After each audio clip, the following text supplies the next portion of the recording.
Freie, for. What's the difference? Any.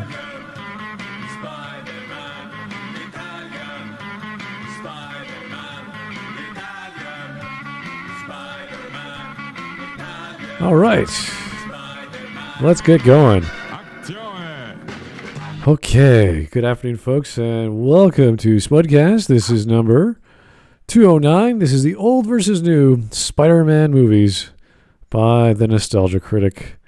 The joys of looking back at old trilogies or old action. What do you call? Is it? Yeah, superhero. This is a superhero action movie. It's not too far removed from contemporary settings, but still involves the idea of the fantastic and the Stan Lee world. So, we're talking about Spider-Man, from Sam Raimi to, what's the other guy's name? Mark Webb? I'm trying to remember. I'm not sure. Mark Webb, the Mark Webb films, 2012. Spider-Man, The Amazing Spider-Man, and Amazing Spider-Man 2. I believe that's what we're talking about, not to be confused with the other two Spider-Man films that came out as a result of Marvel, which is Spider-Man Homecoming, which came out 4 years ago, and Spider-Man Far From Home, which is where we get our modern Spider-Man and the Avengers universe, which I think they're making a third film on. I don't know. Anyway, I'm not a huge fan of the Marvel films. I have seen the Sam Raimi films, haven't seen the Mark Webb ones, so this is a bit of a learning experience for me. Whereas I believe Wisp, you have seen the new ones, and I haven't seen the old ones. Not all of them. Okay, there's only two. I haven't seen the ones with the MCU Spider-Man. Right. That's not what we're talking about today. It's just the Mark Webb versus the Sam Raimi. So I've seen Sam Raimi and the new ones, though I don't remember much about the new ones. Okay, alrighty. Good to know. So we're kind of going in this blind, and some of us are half blind, and some of us kind of know what we're talking about. Anyway, should be fun. I'm cutting out the first and last parts of the video because they're annoying skits and whatever. And fortunately, I don't know how interspersed they are throughout this half an hour experience, but it's pretty much 27 minutes roughly. So we'll take some time. It's not going to be that bad. It's a comparison of films. I like doing this on my own time, but now we have the Nostalgia Critic. So these are the more mix between serious and goofy, whereas when he actually does critical analysis in his original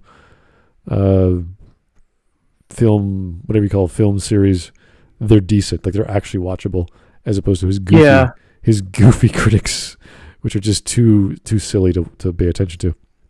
But anyway, let's keep going. So we're starting 3 minutes in. Yay! Oh, that's loud. Now keep in mind, this is all opinion-based, and naturally there's going to be a ton of spoilers. Also keep in mind that we're going to move the order around a little bit. Seeing how the name of the movie is Spider-Man, it only makes sense to judge Spider-Man last. Let's talk more Spider. With that said, let's take a look at story first.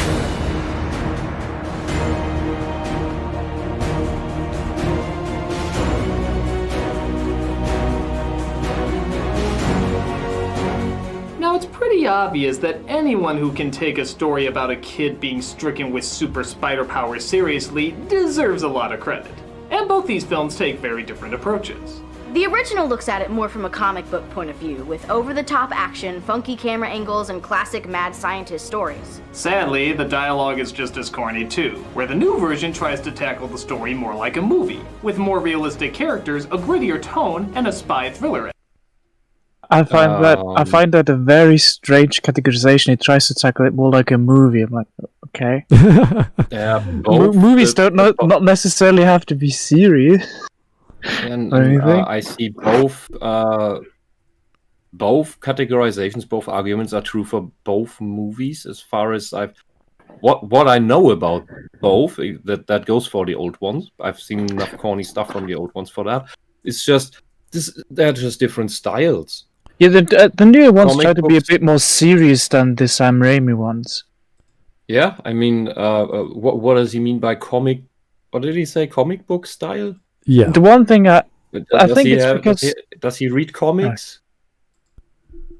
Because there's you can write comics in very different ways. Yeah, that's true. And there's some very, very serious ones, very different pacing.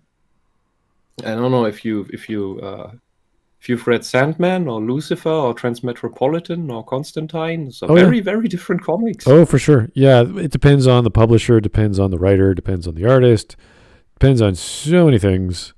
So saying this is more like the original Spider-Man, you have to say which one exactly, I don't know, because there's all kinds of universes, as well as movies. I mean, a superhero movie, a movie in general. Like if you're getting Martin Sheen to play as Uncle Ben, you're already stepping up your game for drama. Like if you're going to hire him to do anything, so yeah, I kind of like the idea of having no-name people play in these films because they are bigger names. But it's like, oh yeah, let's get random people who are hired just for being good actors as opposed to big name items or big name actors. So yeah, the Batman movies, even the newer ones, I still see them as comic book movies, even though they're vastly different from the 90s movie. Yeah, no, I think actually I kind of get what he's trying to get at, that the Sam Raimi ones are more campy and seem at least more like the some of the comics that people would read, and the new ones are a bit more serious. I just find it very poorly phrased on his part. I, for lack of a better word, and that's just as wrong. The old ones are more the Saturday morning cartoon, but the early Saturday morning cartoons. But then I would agree with these that. ones, which are what was it? The Batman one. The really the 89 Batman one, the animated series. Oh, the animated in the 90s. Yeah, okay. Yeah. That was a very, very different cartoon, and technically it's also Saturday morning cartoon because it ran on Saturday morning. But when we say Saturday morning cartoon, I think we usually mean lighthearted, more Looney Tunes type stuff, or Ninja Turtles or something. Goofy, a bit campy. Yeah, and that Batman cartoon was anything but that. That Batman but actually, I think that's a good comparison. Kind of what it means to say is the Sam Raimi ones are more like the somewhat silly Spider-Man cartoon, and the what's it called again? The more recent ones are like the Batman animated series, more serious and. I would just say, I get that. Make them. He's trying to say one is a dramatic experience, and the other one is more of a campy experience. Yeah, I just find it so weird that he says the other ones try to be more like movies. Yeah, what is a movie? The movie experience. But if it's based on a comic book, wouldn't you want it to be more like a comic? But if you're turning it into a movie, wouldn't you want it to be more like a movie? This is what the big debate. Here's one. I need to find the pause button. Oh, sorry. It's fine. When you say you want, when they bring up the argument, I want it to be more like a comic. I want it to be more like a movie. Are we talking Max Payne? Because that's a video game told like a comic in part. You can have movies that use comic panels to go through scene transitions and such. Sin City did this a little bit, or my memory is lying to me right now. Yeah, you're talking about Frank Miller. Yeah, for sure. Yeah, so that is a movie that looks more like a comic book. That would be a valid point. It means you want a specific style.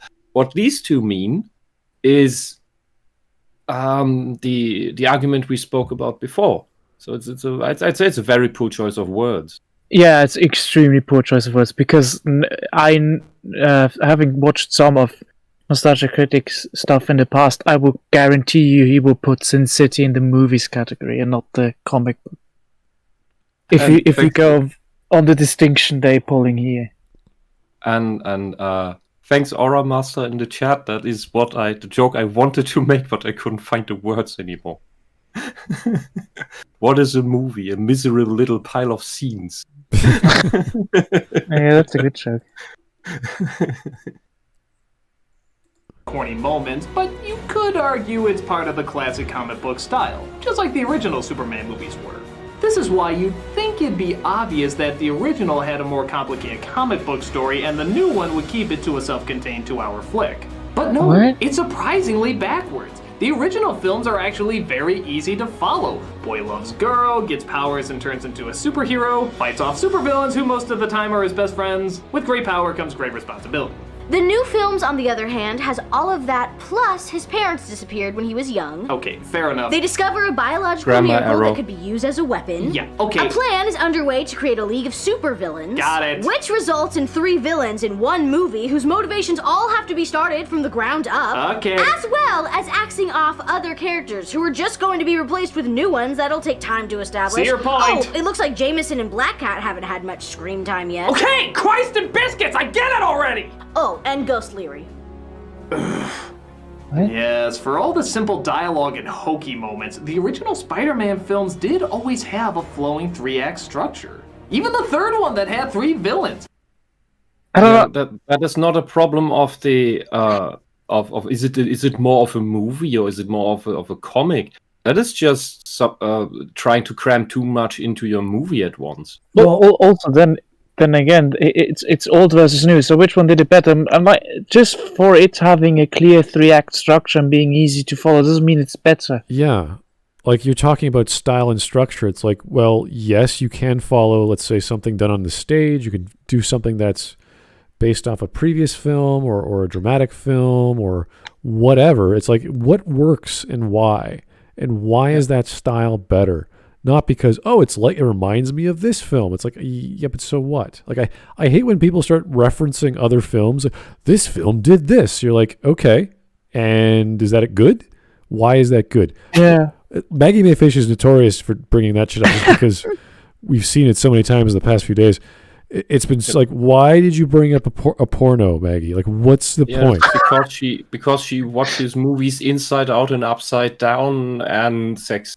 Yeah, because there's sex in it, therefore it must be related. So I just like how he speaks like it's implicitly clear that he thinks 3-act structure is better.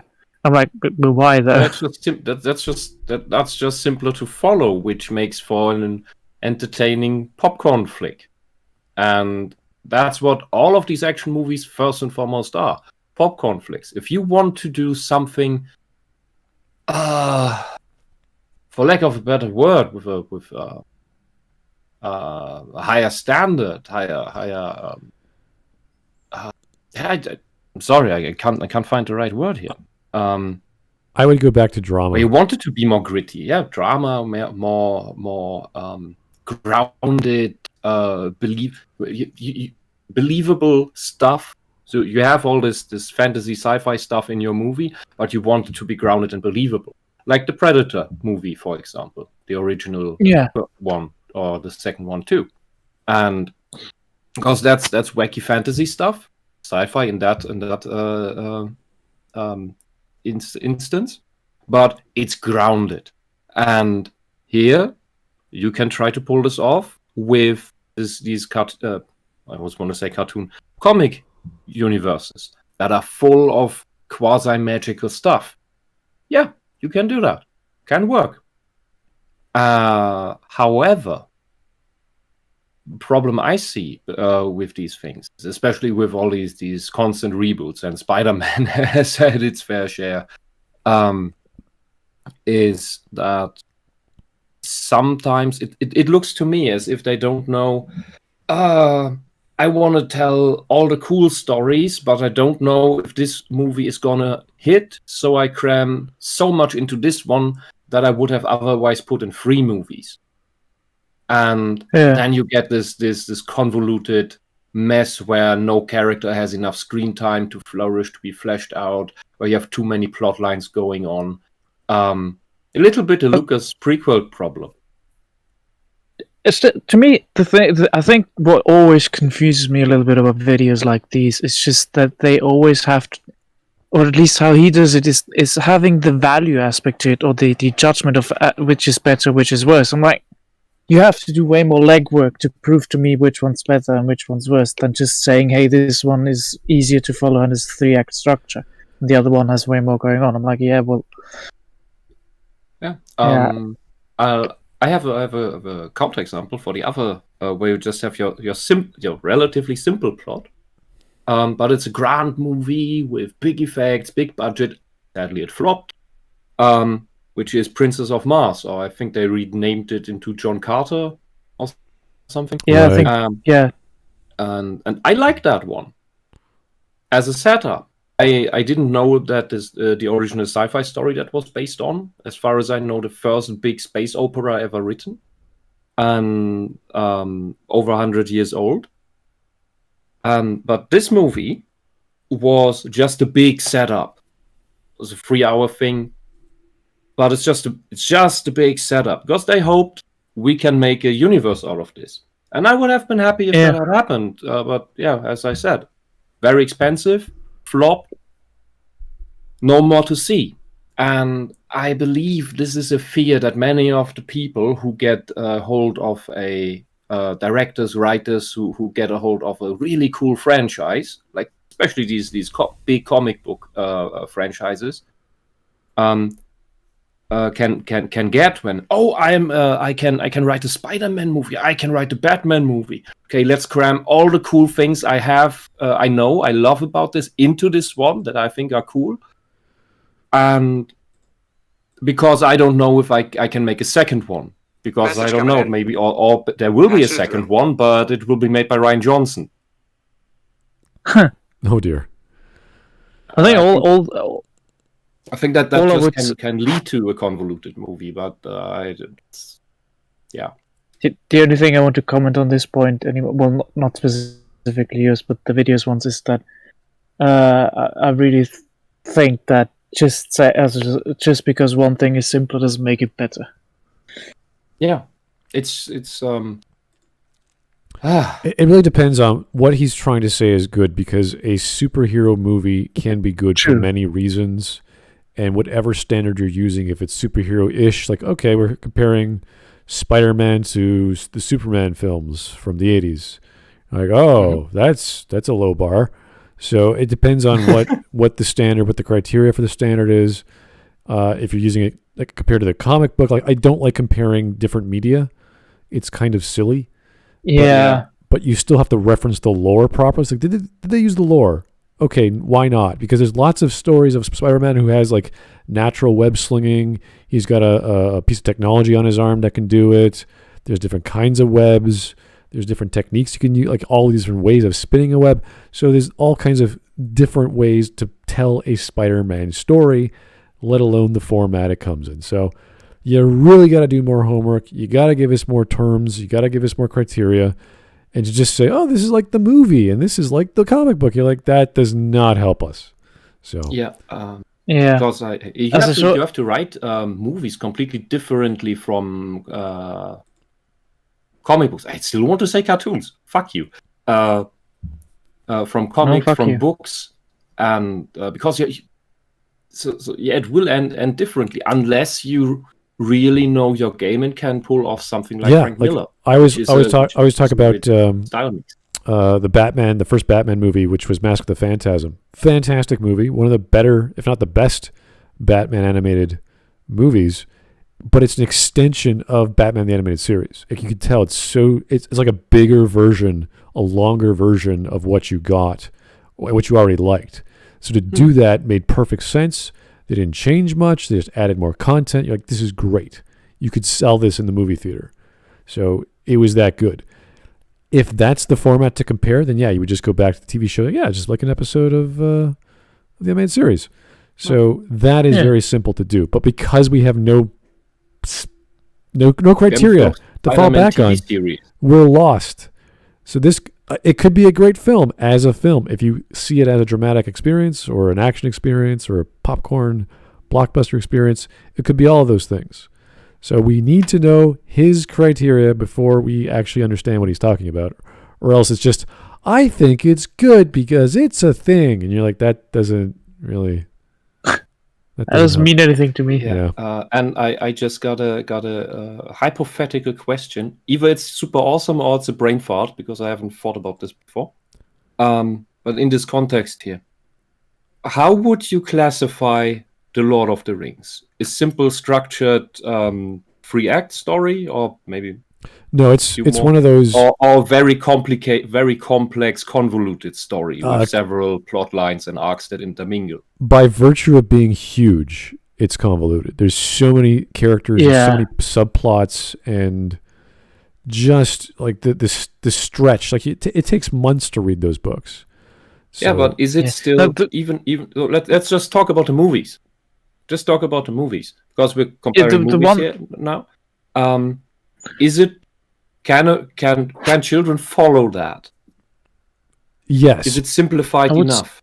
No, but it's if you have the time, like if you have 6 hours, 7 hours, 9 hours? I can't remember how long. If you have the extended editions, I think it's roughly 11 or something like 11. You really have to dedicate yourself to say, we're going to watch. Yeah. What is that Christmas show? It's like 4 hours long. With the nun, The Sound of Music.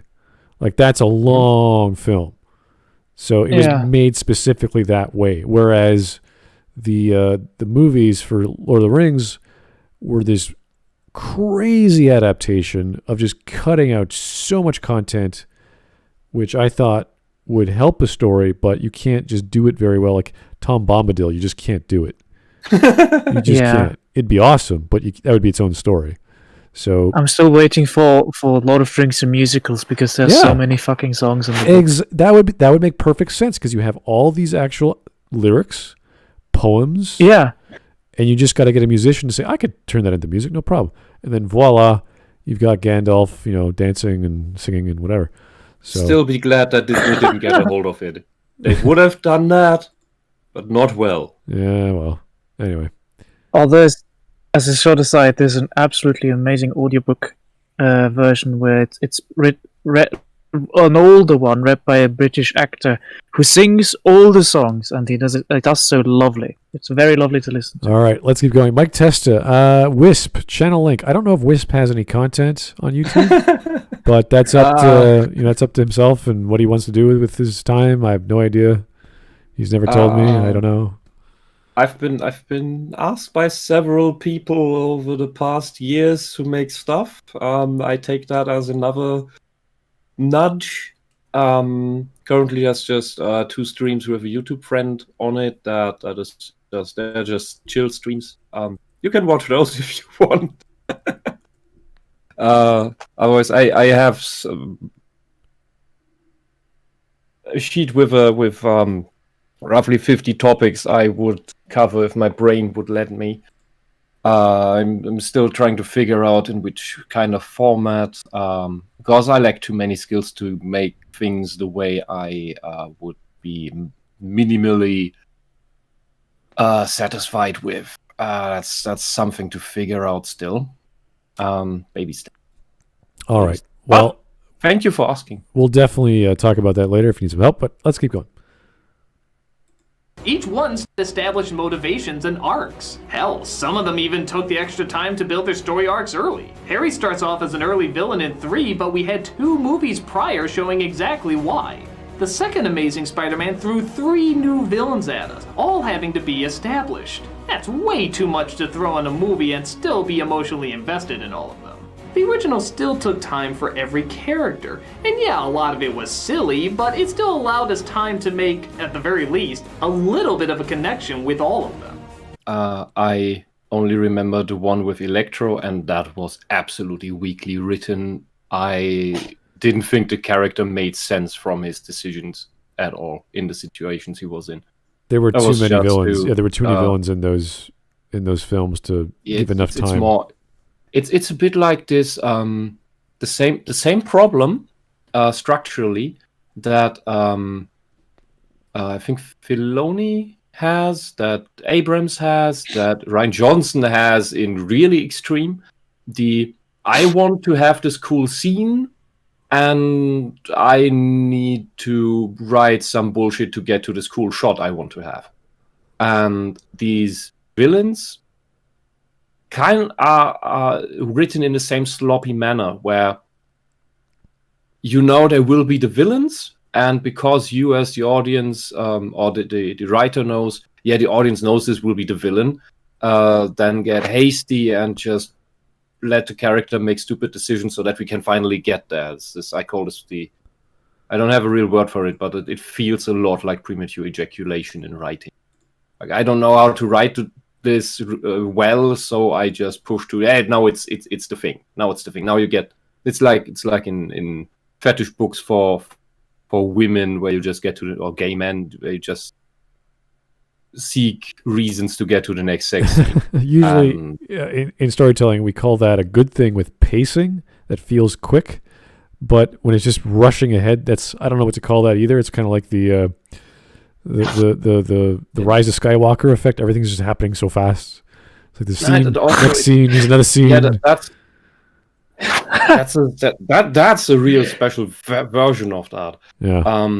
But I see something similar happen around the Mary Sue phenomenon, where the world bends, the reality bends around the Mary Sue to make things happen in favor of the Mary Sue. Right. This is something similar, where the writing is so weak so that the villain can become the villain, just like the Mary Sue can be the awesome Mary Sue. I think it's a similar effect of bad writing for different reasons, but it structurally it feels the same in how sloppy it is. Hey, if you use the brain cell, you could do the other option. So you could ask Peter for help because he said something nice. No, I have to rage now because I am the villain now, I think. I think there was a scene with Electro in the street, and that was kind of like that, where the if my empathy, if I have it, does not lie if I can trust that, Electro would in that moment have had a very, very logical or believable chance to return back to the reasonable guy. But instead he doubled down on being the evil, unhinged villain now. Yeah, this all ends up coming down to a contrivance, but the contrivance can be anything that is needed to save time to get to the villain to be a conflict for the protagonist. But it's anything really that the writer just does not put enough time into figuring out. So now, hey, the First Order is amazingly powerful because it needs to be. The same with Cerberus in Mass Effect is amazingly powerful because we need a villain.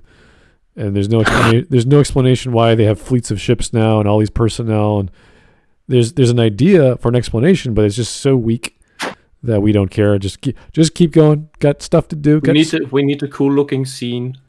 Yeah, we need to shoot some guys. We have to fight us. We have to kill them now. I was like, what? Okay. Yeah, it's the writing quality of a 6-year-old, and turns out the elusive man was an incredibly popular model and got rich from that and could afford all the fleets. It's all Martin Sheen's fault. Every time he's in a movie or a video game, okay, everyone help Martin Sheen do whatever he wants. Like, what? I just wonder if there's a term for that. Term for what? Contrivance is the best. Because this is a pattern that happens, but it has different manifestations. But it's always the same pattern of bad writing. Yeah. Anyway, it's not just a pacing issue. So does that mean? Yes, as much as I hate to admit it, the original Spider-Man films did have a better understanding of a flowing narrative. Point goes to the old. When I win, we all win. Oh, shut up!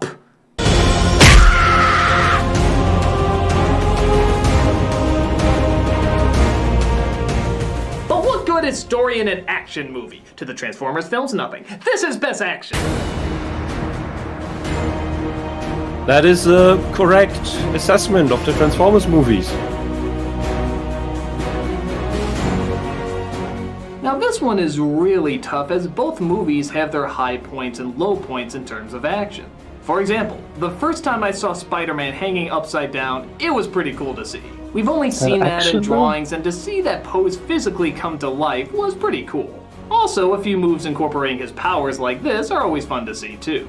But the rest of the action was surprisingly underwhelming. The setups were good, like a parade with giant balloons and fighting to hold onto a giant car from a bridge, but they all looked a little too slow and, honestly, kind of phony. The CG was a little too rubbery at times, and a lot of these moves look more like a Disney stunt show than they did an actual fight going on. It just didn't seem very fast and looked a little too rehearsed. With the newer films, the fighting is a lot more slick, blending in fast acrobatics with the speed of what CGI can do. Really bad. bad. The setups were a little bit more mundane. A fight in the sewer is not a very riveting location, or a school for that matter. I mean, okay, cars hanging off of a bridge is pretty neat, but didn't we already do saving cars from a bridge already? But, well, first off, you can do the same thing several times. I don't care about that, but why is cars hanging off a bridge pretty neat to you? Yeah, look, Spider-Man's power is having nets, and what do spiders do? They put nets up and have things hanging in them. So that's what he does.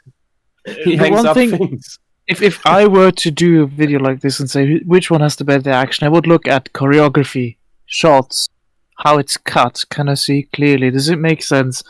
And he just seems to be looking at, location and set pieces, which I find interesting criteria. Then I also want to really emphasize the CG was not that much better. It was a bit different. Yeah, the main difference between the old CG and the new one is that the lighting is better. That is the main thing where it looks a little bit more realistic, but those scenes still looked absolutely uncanny. That is also in part due to the animation, but that's just that point just doesn't work, if you ask me. If Glib was here, he could probably comment on that more thoroughly, but I'm just a fan of 3D animation. Which is why you will never talk me out of the Babylon 5 animations back in the day. Because those were they're not great for the time they were, and this is the same reason here. For the time they were made, they were pretty good. The Spider-Man movies are not Lord of the Rings. They are not Matrix, where the budget was a completely different story, where the looking extremely good was the focus. Here in these movies, it's just something to help the movie along. And yeah, I wouldn't fault these movies for that too much. As long as at least you don't have a horrible shaky cam where you don't see what's going on anymore at all. I would have much bigger problems with that. Just as before, I just find his points kind of confusing. But what he chooses to look at and what he chooses to qualify as better or worse, I just find that super strange. And he looks at very, very superficial things. And essentially things that maybe it becomes clearer as we look on, but just things that are subjective, plainly, due to whether you like this style more or that style more. Yeah, true enough. And as I said, with the CG, you're not looking directly enough at the screen. I don't know. I don't know. Maybe I see these errors more in animation. But yeah, it's not that much better. It's mainly the lighting. Are you dismissing the incredible train chase in Spider-Man 2? No, I was just getting to that. Oh, good. I thought I was gonna have to caramelize your insides until they're stretchy and sweet. I don't like how that's becoming a thing. The train sequence is where things got really good with the older movies. Yeah, it's obviously CG, but the creativity and the speed and the way each moment built on top of one another, it's just a jolt. I felt like I needed a nap after seeing that scene. Even in Spider-Man 3, the fight sequences incorporated the CG with the actors much better. This way, when Harry and Peter are fighting each other, you don't see computer-generated puppets, you see Harry and Peter actually fighting each other.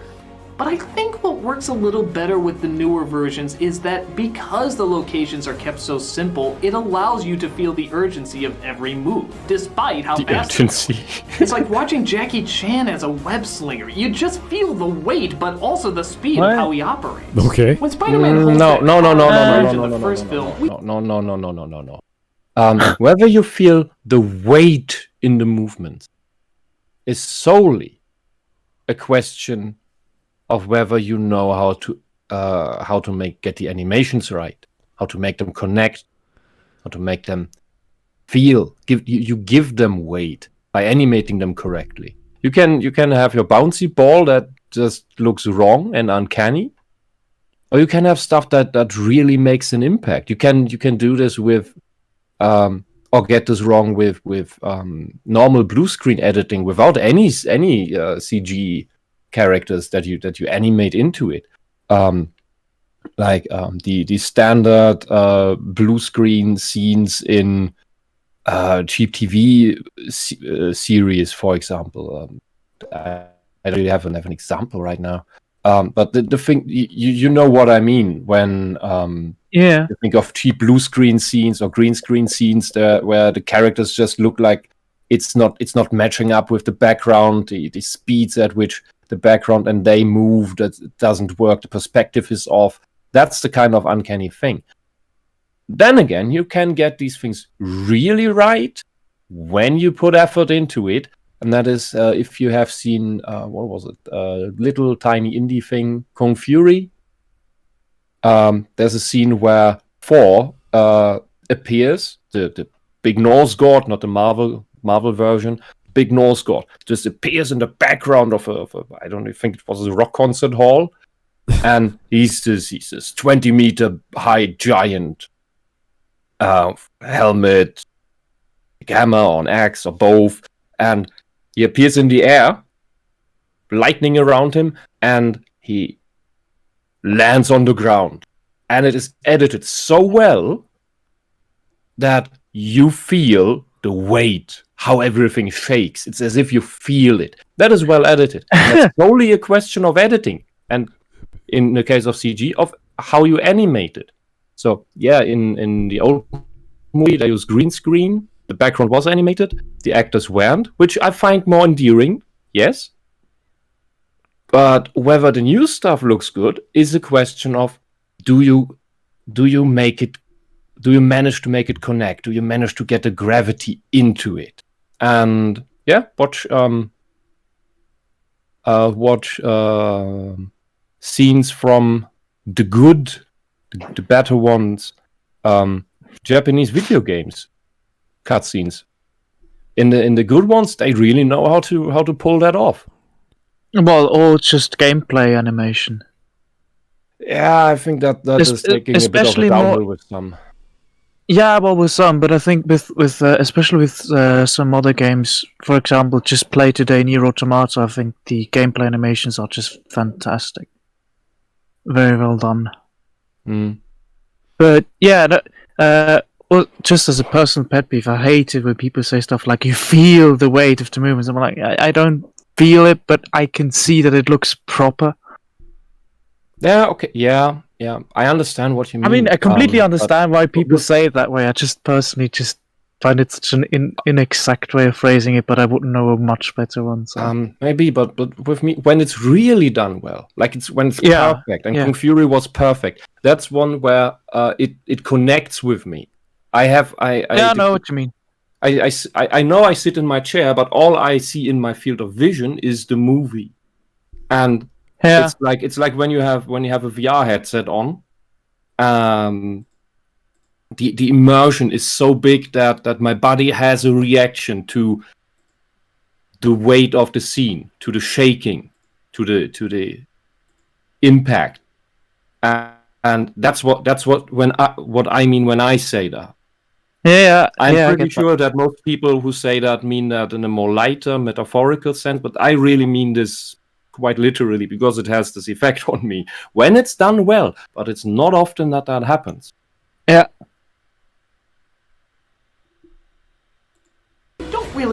how heavy it is because they never really showed how strong his powers could be. At least not to that extent. With the new one, you feel how heavy everything is. It takes effort to hold that car, but not quite beyond his range. No. The slow-mo That is looks also like that looks utilized like a with gummy that. bear. In the original, I never got why they slowed certain scenes down. Is watching him get hit just to hold onto the car again like we saw before really deserving of watching one more time so closely? With the new one, it's like Yes, it's watching a called Rule of ninja Cool. Sherlock Holmes. You see a car flying towards him, one web shooter goes out, and his spider sense is picking up that others are going to be dead if they touch the rail. This needs to be slowed down because we need to see in a split second not only what the problem is, but how he's going to get out of it, making his recovery from it all the more impressive. I guess I just saw more of the effort and the technique with the new Spider-Man movies. Not that there was none with the original, but it's kind of like Indiana Jones. You constantly feel the sweat and tears going into all his moves. Where half the original just kind of looked like a Power Rangers episode. And on top of that, when this Spider-Man is swinging around, you really feel like you're swinging around with him. This is a style question. Just like before. Yeah, if it very you much like is. if you like the cheesy, lighthearted Power Rangers style, yeah, that fits better. And yeah, the Green Goblin does remind me of Power Rangers villains a lot. However, the other thing, and I liked that is one of the things I liked in that Spider-Man movie with Electro. I can't remember the names. Sorry, there's just too many of these. Because that is more something where the writing has evolved, where the writer, director, whoever's responsible for that, took this detail seriously and expanded upon it and played around with it, and that's how you then get this really well-made scene, which is also only possible and to look that good because the CG has improved. There's how many years are between these two movies? I don't know.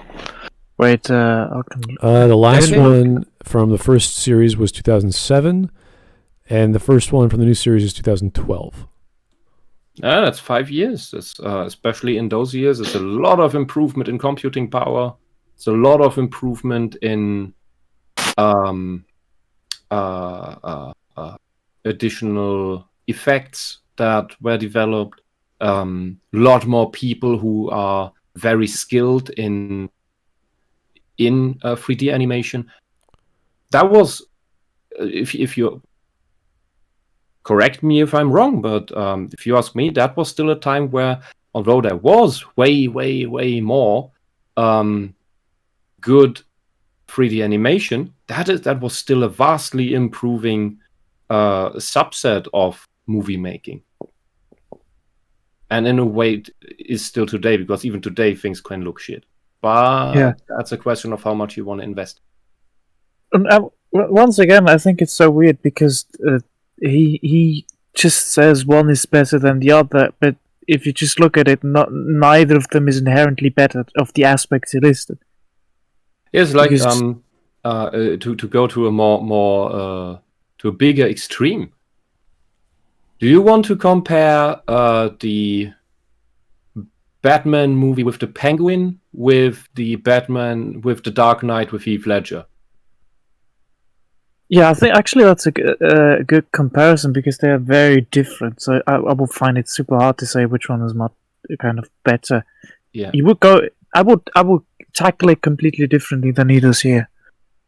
Yeah, this is a more extreme example, but I think it's the same kind of dichotomy. You have the cheesy style, the more practical and maybe younger style, simpler writing in a way. If you want to call Tim Burton's writing simple. Well, it's simple in one way and very weird in another. I remember watching Tim Burton movies as a kid and often being confused as what I had even seen. Or maybe that's because I'm autistic. Yeah, but then you watch the Heath Ledger movie, And this is a completely different beast. And yeah, that's an apple and oranges thing. Yeah, both are Batman. Yeah, both are Batman. Just like many of the different Superman variants are Superman. Yeah, okay. I think the way I would personally phrase it is you could definitely, make ascertain which one is better and which one is worse. I just don't think you would do it with the criteria he's bringing up. Yeah. Yeah. Because that's just those are what he tackles is criteria of attributes of movie making and style. I don't know that whether you can say it's better. It seems very much based on what he likes. Yeah, it seems very much based on what he likes rather than what he maybe in his standards what he likes is better, but it's a style preference. That's a subjective thing, and that's okay. But that's not the if we ask for objective criteria, attributes of which movie is better, we would need to look into how internally consistent, well-paced the writing is. Because whether one is simple and the other is complex, that's not that's not relevant. I don't think that's relevant. You can fuck up both. It's just easier to fuck up the complicated writing. The original just kept it at a medium shot, always like you're watching a video game version. And seeing how being a web slinger flying through the city was a big part of Spider-Man's charm, that makes a big difference to get right too. So, close call, but I think I am gonna go with the new films for the better action. I'm still not convinced. Name one other moment that was better than the original. The best Stan Lee cameo ever. Okay, fair enough. Point goes to the new.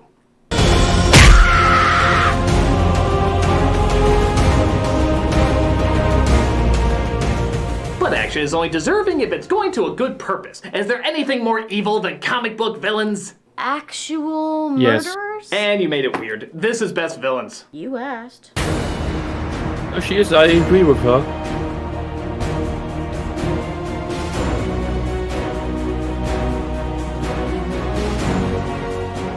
Again, in many respects, a tough choice. Apparently nobody is born into crime or just chooses crime anymore. They all come from experiments gone horribly wrong. Groundbreaking genius? Oh no, science! Owner of a booming profitable business? Oh no, science! Science, science, science. Science? Oh no, science! Most of these villains have a ton of time devoted to them. And they need to, seeing how most of them suffer from hammy Jekyll and Hyde-itis. Seriously. Question. Are you familiar with the comics? Not really. I have read some, but they were like from the 80s and 90s, so I can't recall like more recent ones. Are they just evil for evil's sake in those? No. In. That's one of the things Patching it through. that Stanley was very much against. He would not just create mountains that the hero had to conquer.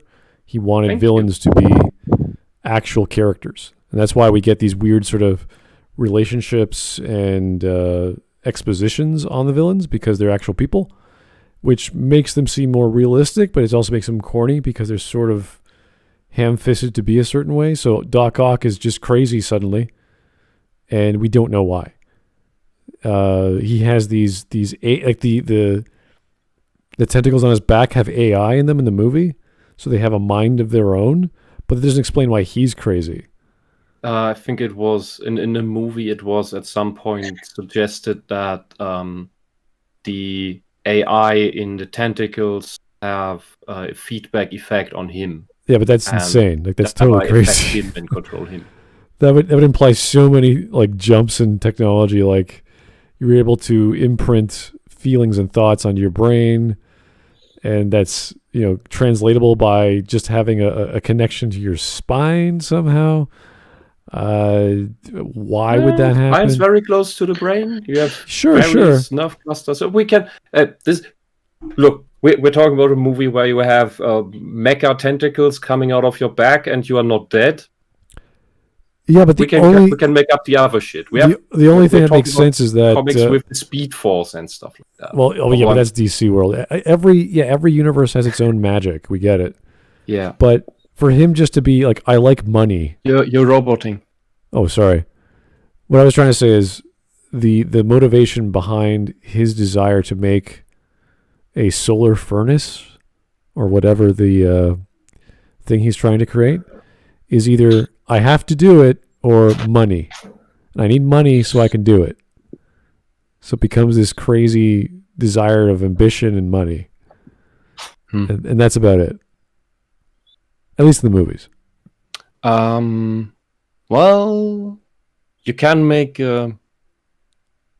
arguments for that about some of the today seen as sometimes questionable rocket scientists of the last century, where I'm not sure if it was Werner von Braun or someone else who allegedly said after the first rockets effectively bombed other places, killed people, said, the rocket works, and that is something that leftists where they end the quote. But after that, he said, that the rocket works, but it landed on the wrong planet because he wanted to go to space.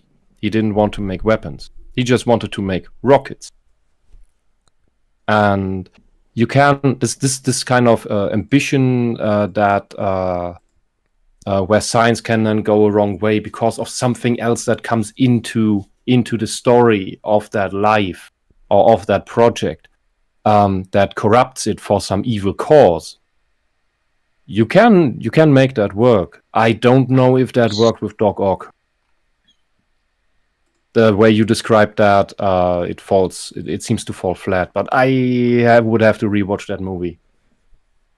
I think I only saw scenes of it. I don't think I've seen the whole thing.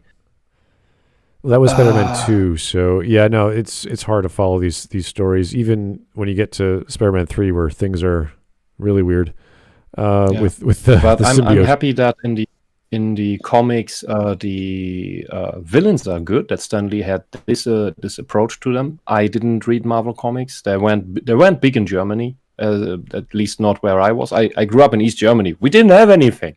The Swiss man gets the joke. What did I want to say? Right. I remember seeing the Spider-Man cartoon as well, the really old one, and then one of the newer ones that never had good time slots, so I couldn't follow it when it developed plot.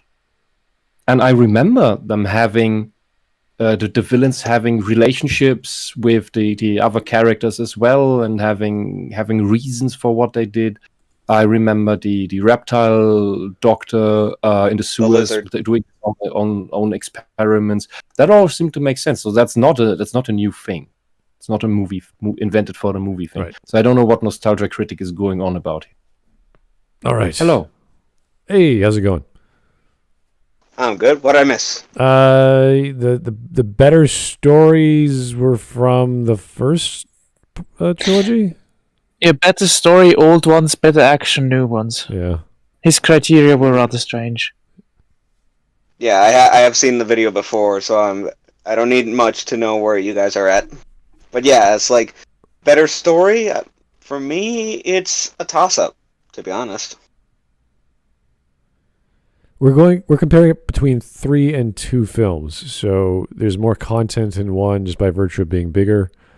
Doesn't mean it's better. You could have one great film and 3 or 4 really bad films, so it's really about message coming in. How tight the script is. Does it work as a film? Does it work within the genre? Does it work as a character story? Like, what's your criteria? I don't know. He didn't really give us much of a good basis to say why it's good. Just, I like it better. You're like, all right. When I hear story, I think I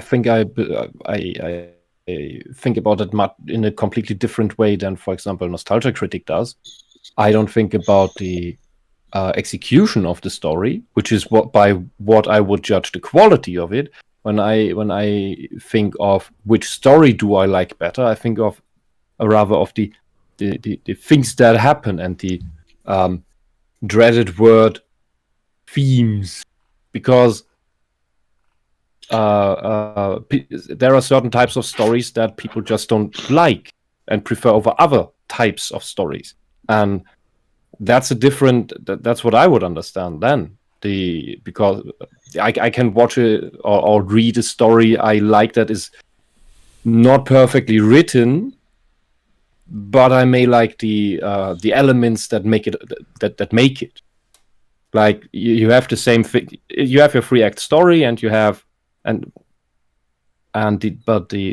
elements that are used in it. You have a different hero type. You have a different problem. You have a different ending, and some of those I like better than others. That is where I would go. This is the subjective type. There's nothing to argue.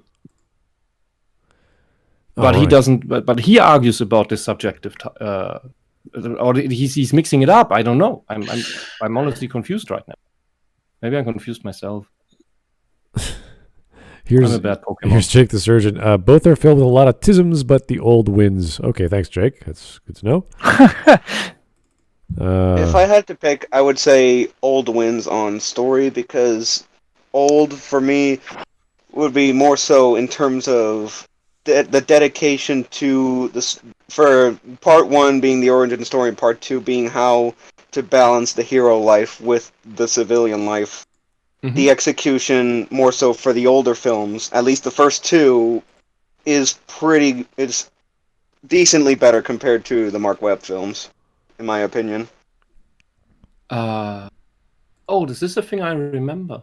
Isn't Spider-Man the hero that Stan Lee invented, for whom the hero normal life balance was the actually interesting thing he wanted to write about? Yes, if not, then at the very least, Spider-Man was the one that most represents it, if anything.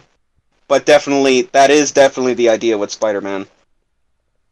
Then that should be the most have the biggest, or at least 50% of the equal focus of any movie he's in. I would say, just as a Superman movie, should be about the ethical dilemma Superman is in, where he's in a situation where his awesome powers don't help him solve the problem, because that is where Superman's interest, or where his private life has troubles, because that's also something where his superpowers can't help him. That is kind of where that's at least a little bit of the Christopher Reeve films, the first 2. It did delve into that a little bit, a decent amount, but it wasn't entirely the main focus, I believe. And it's where we talked on this on Berserker stream the other night about Man of Steel, and that movie completely forgoes everything that's important about Superman. Indeed. So you need to focus on the core of what makes the character, what is interesting about the character, what is the character struggle. So yeah, for Peter Parker, that would be his hero normal life balance. Here is Jake the Surgeon. The PS4 Spiderman is very good. I'm assuming that came out recently, but the pronunciation is... It came out a couple of years ago, actually. But yeah, basically you can say the PS4 Spider-Man game is the best Spider-Man movie. There's lots of overlap with video games and movies, so yes, there's a little bit of a video or a movie in a video game.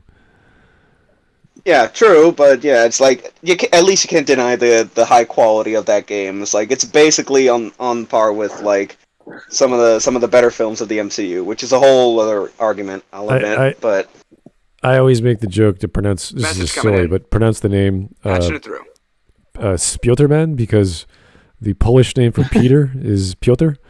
So I always think in terms of Peter. Oh yeah. Spiderman.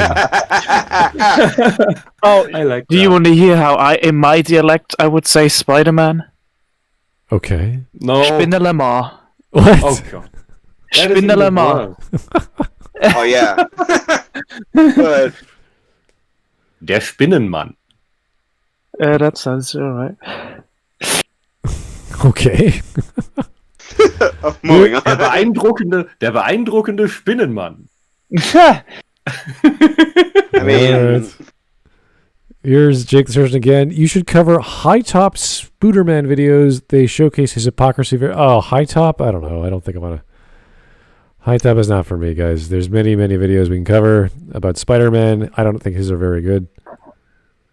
In general, not just Spider-Man's ones, but you know. This is why we have democracy, and this is why we vote. So. I mean, at least High Top demonstrates his argument better than just the facts. Oh, that's. Oh, let's not go into all these other videos I don't like. That's all I'm gonna say, but you know it's true. Oh, I had to watch a lot of these just because some of them were covered, but they're so long. I couldn't consider them because it's like I can't watch an hour's worth of like one guy interpreting something wrong, and then like want other people to watch that with me for like hours and on. It's like no, not a good idea. So. Anyway. There's only so many times and so many different ways you can say you're wrong. Yeah, it's like this is you interpret this wrong. You got your facts wrong. You're biased because you like you like Marxism. It's like, oh, come on, guy, come on, just focus. Yeah, not fun. Anyway, that's why we have Maggie May. She condenses everything crazy into one video, and that's our monthly limit. We don't go past that. So. Did we that didn't have a split personality? Oh, what? You've never had the voices of a loved one mentally torture you inside? No. It's not a split personality. Well, neither have I. Quiet, Grandma! That is The only also one who not seemed to get personality. annoyingly sidelined in the it's original not. was Venom, who went from being one of the coolest jock badass villains of all time to that whiny 70s show kid asking Jesus if he could perform a hit for him. Yeah, I'm sure that's how it works. I come before you today. That's how it works for me. Oh, shut up. Slaughter my foes. You Jesus, that boy has bullied me again. No, but seriously, it's like this one scene here from the movie. It's like it's stupid from the get go. It's like because that's not how religion works. You don't say. There are Christian denominations that think it works exactly like this. Yeah. And they're all And sadly, they're I had idiots to then. Yeah, and sadly I had to deal with them. They believe that if you only need to pray hard enough, and the Holy Ghost does everything for you. It's like We have we have a congregation like that just here in town, and sadly, I was in a situation where I was dependent on one of these people, and instead of solving the problem, he brushed it under the rug, which led to me not being able to get certain pieces of evidence. And he said he told me, I have this in writing, in a chat log. He wrote to me that, the Holy Ghost will make that everything will get right, and that the bad people get what they deserve, which is impossible because he hid the evidence. Because what he thinks is that, in the afterlife, once they are dead, they will be judged by God and sent to hell. Message That is how these people think. They're removing themselves completely from responsibility, which is the opposite of what the Christian message should be. It's absolutely insane. Here is Skids. Thanks, Skids. Cover Artor's video, The Last of Us Part 2's Unmistakable Humanity. Okay, there's so many fan videos of The Last of Us Part 2. It's kind of nauseating.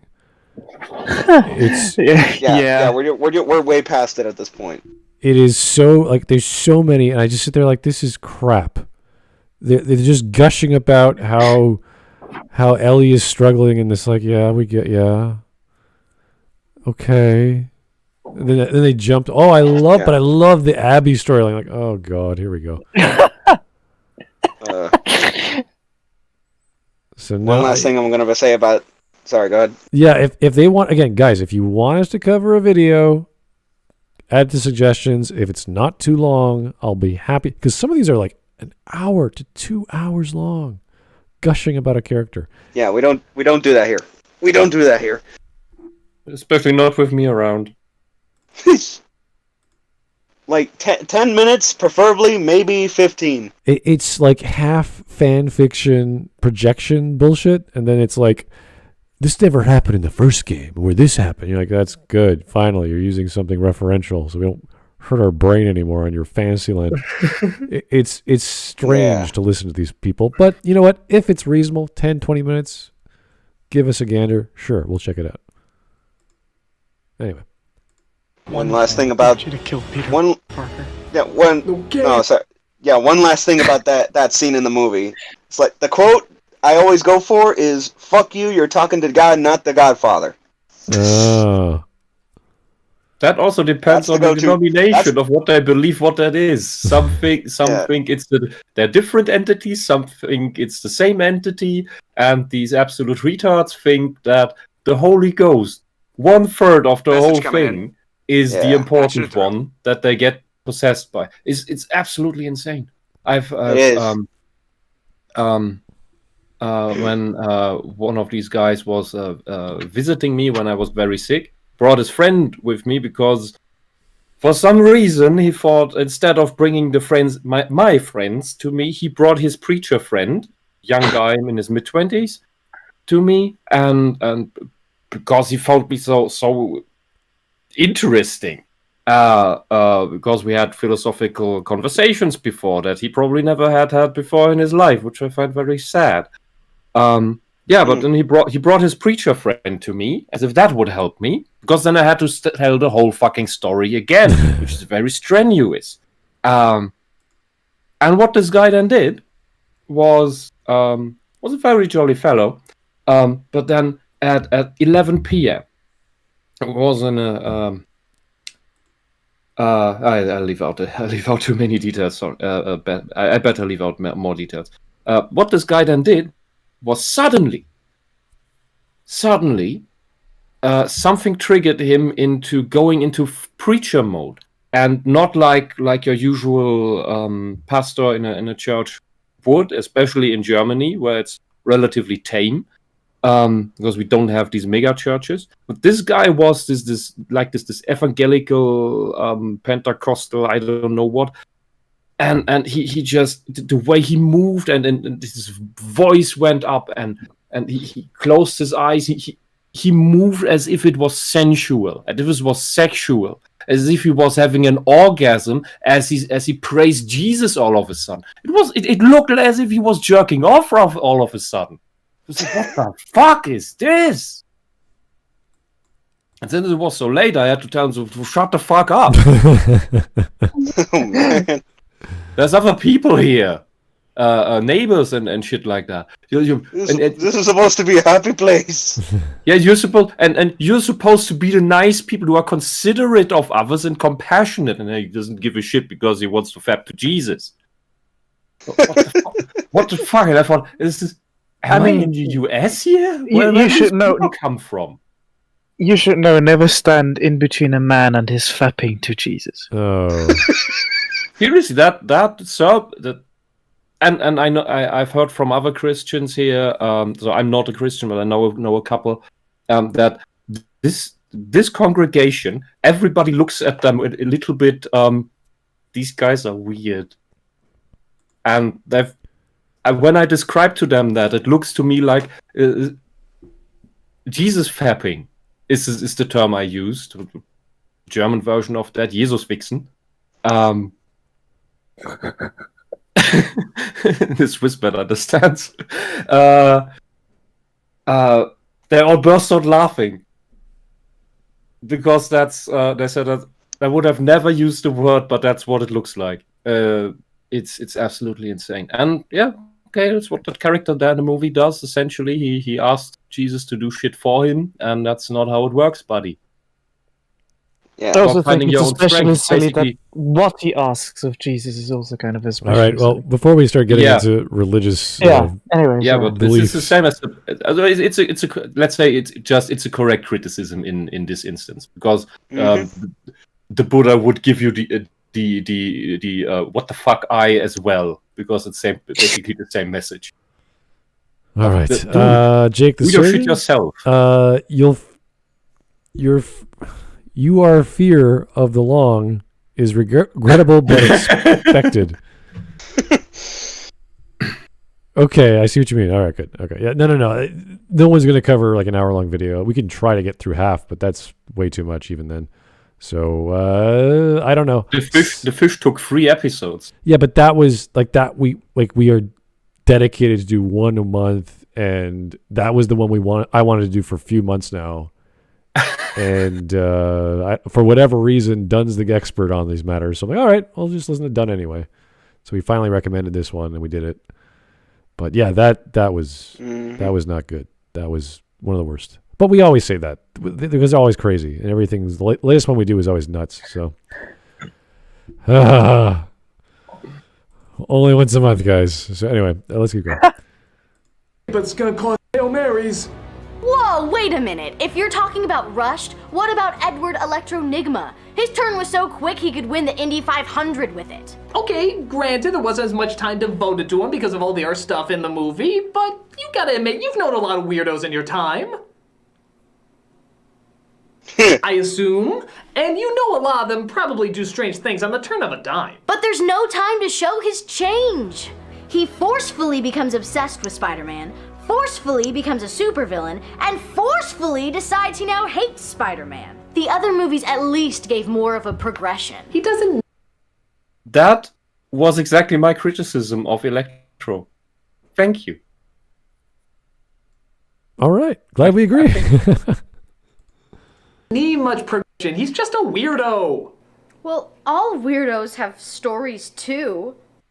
Okay, Not thank really. you, Nostalgia Critic, for admitting that you don't actually care about good writing. I think Your opinion is therefore useless. I think he's coming That's from the good writing. perspective of defending the newer ones, where she's the fan of the old ones. I think that's just his role. I don't think he actually cares. Yeah, I get that. Yeah. Anyway, Yeah. this is... I don't get this kind of humor. Why? What do you get from this? Is it do you video. watch? Why do you watch this kind of video for the I fun? get incredible cringe from this humor. It's Because you don't- tacky. It's so like, oh, dude, come on. No one is a fan like this. The way you think, like this lady does not exist. There's not really anything you learn from this either, so it must be the cringe fun stuff. Well, whatever comedy he knows, he's been making this channel for the longest time, so he's banking on it. So whatever. Some of his older stuff was kind of okay, but Well, if he has a formula and it still gives money, then yeah, okay. Good for him. Look, is it so hard to grasp that sometimes strange people just do strange things? Hi, Hyper. How's it going? Got any new fan art? I'm working on a slash fiction between... Oh my god, is that the Nostalgia Critic? Yes, Mac. Hi, how you doing? He said hi to me. I am instantly in love with you. What? What? What do you mean, what? Are you doubting our connection? I didn't say That's that. it. From now on, you and me are enemies. What? There you go again with that word. What? You just better pray nothing powerfully bizarre happens to me. Something powerful. Yeah, it was bizarre. absolutely Good stupid. God, what did you do? I got bit by a lightning bug while I drank Red Bull. Now I'm all electrocuted. How the hell is that possible? I don't know. It's just science. Now it'll make you pay for your insulin. Don't you mean insolence? That too. Well, that was effectively the movie. Well, I don't know about you, but that made a bunch of sense to me. Point taken. oh yeah, Thank you. these things. Oh boy. So basically, boo.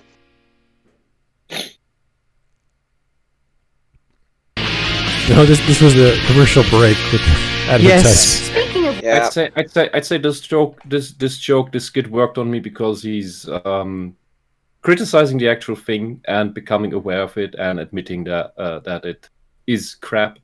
So yeah, good. Well, his joke is also crap, though. Yeah, well, there are worse ones, and there are once in a while there's this one that works. You know, It was funny in a stupid way. Every chicken finds a thing in once in a while. How do you say that in English? Even a broken clock is right twice a day. So there's actually no English equivalence. There's no English equivalence to the German saying that you meant. That the blind chicken can find the corn? That would be translated that way. Just I'm not aware of it being used in English. Yeah, I've never heard that. Of my chicken idioms. Chicken idiom. Yeah, there's not too many.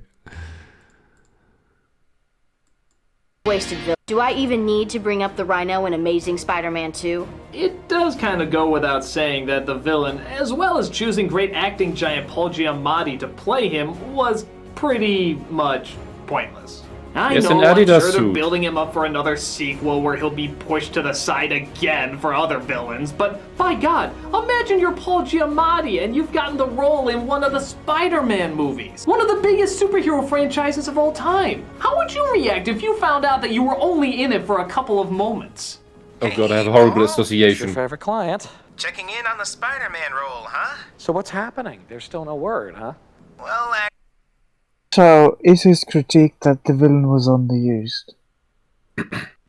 I think the entire scenes were rushed, and there wasn't enough time to develop villains.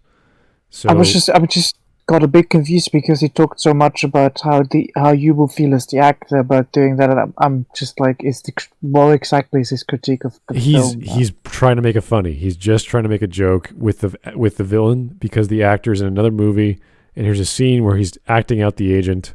Trying to get him to... Yeah, it's just... He's trying to make a joke. He already made his point with the previous Electro villain, and he's doing it again. Because that's the thing with... was it Spider-Man... Amazing Spider-Man 1 or 2? Where there were so many villains. I can't remember. 2. I think it's Amazing Spider-Man 2. Yeah, so it's just... 2. There's too many, and there's not enough time to develop them and have proper conflict with them and resolution with them. I mean, I don't know if it came up before I got here, but the real reason why it was advertised, it was the marketing that really fucked up the movie completely. Really? Because it was only ever really meant to be Electro, to be the main villain. And then marketing, and then they got over ambitious with the marketing. So it's not the writer's fault. No, it's not. The writers were actually pissed off that the marketing team did that. Funny enough. Oh, then my condolences to the writers in this case. You're playing one of the main villains, the Rhino, but only exactly for 2 minutes. Isn't that great? No, it's not.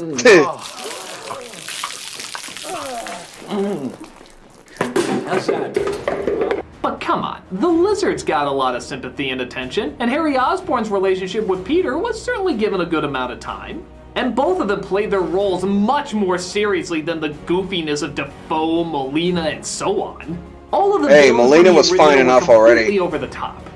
All right, if you can answer this one question correctly, I'll admit defeat. Okay, shoot. What is one line of dialogue any of the villains have in the new movies? Ha! Easy.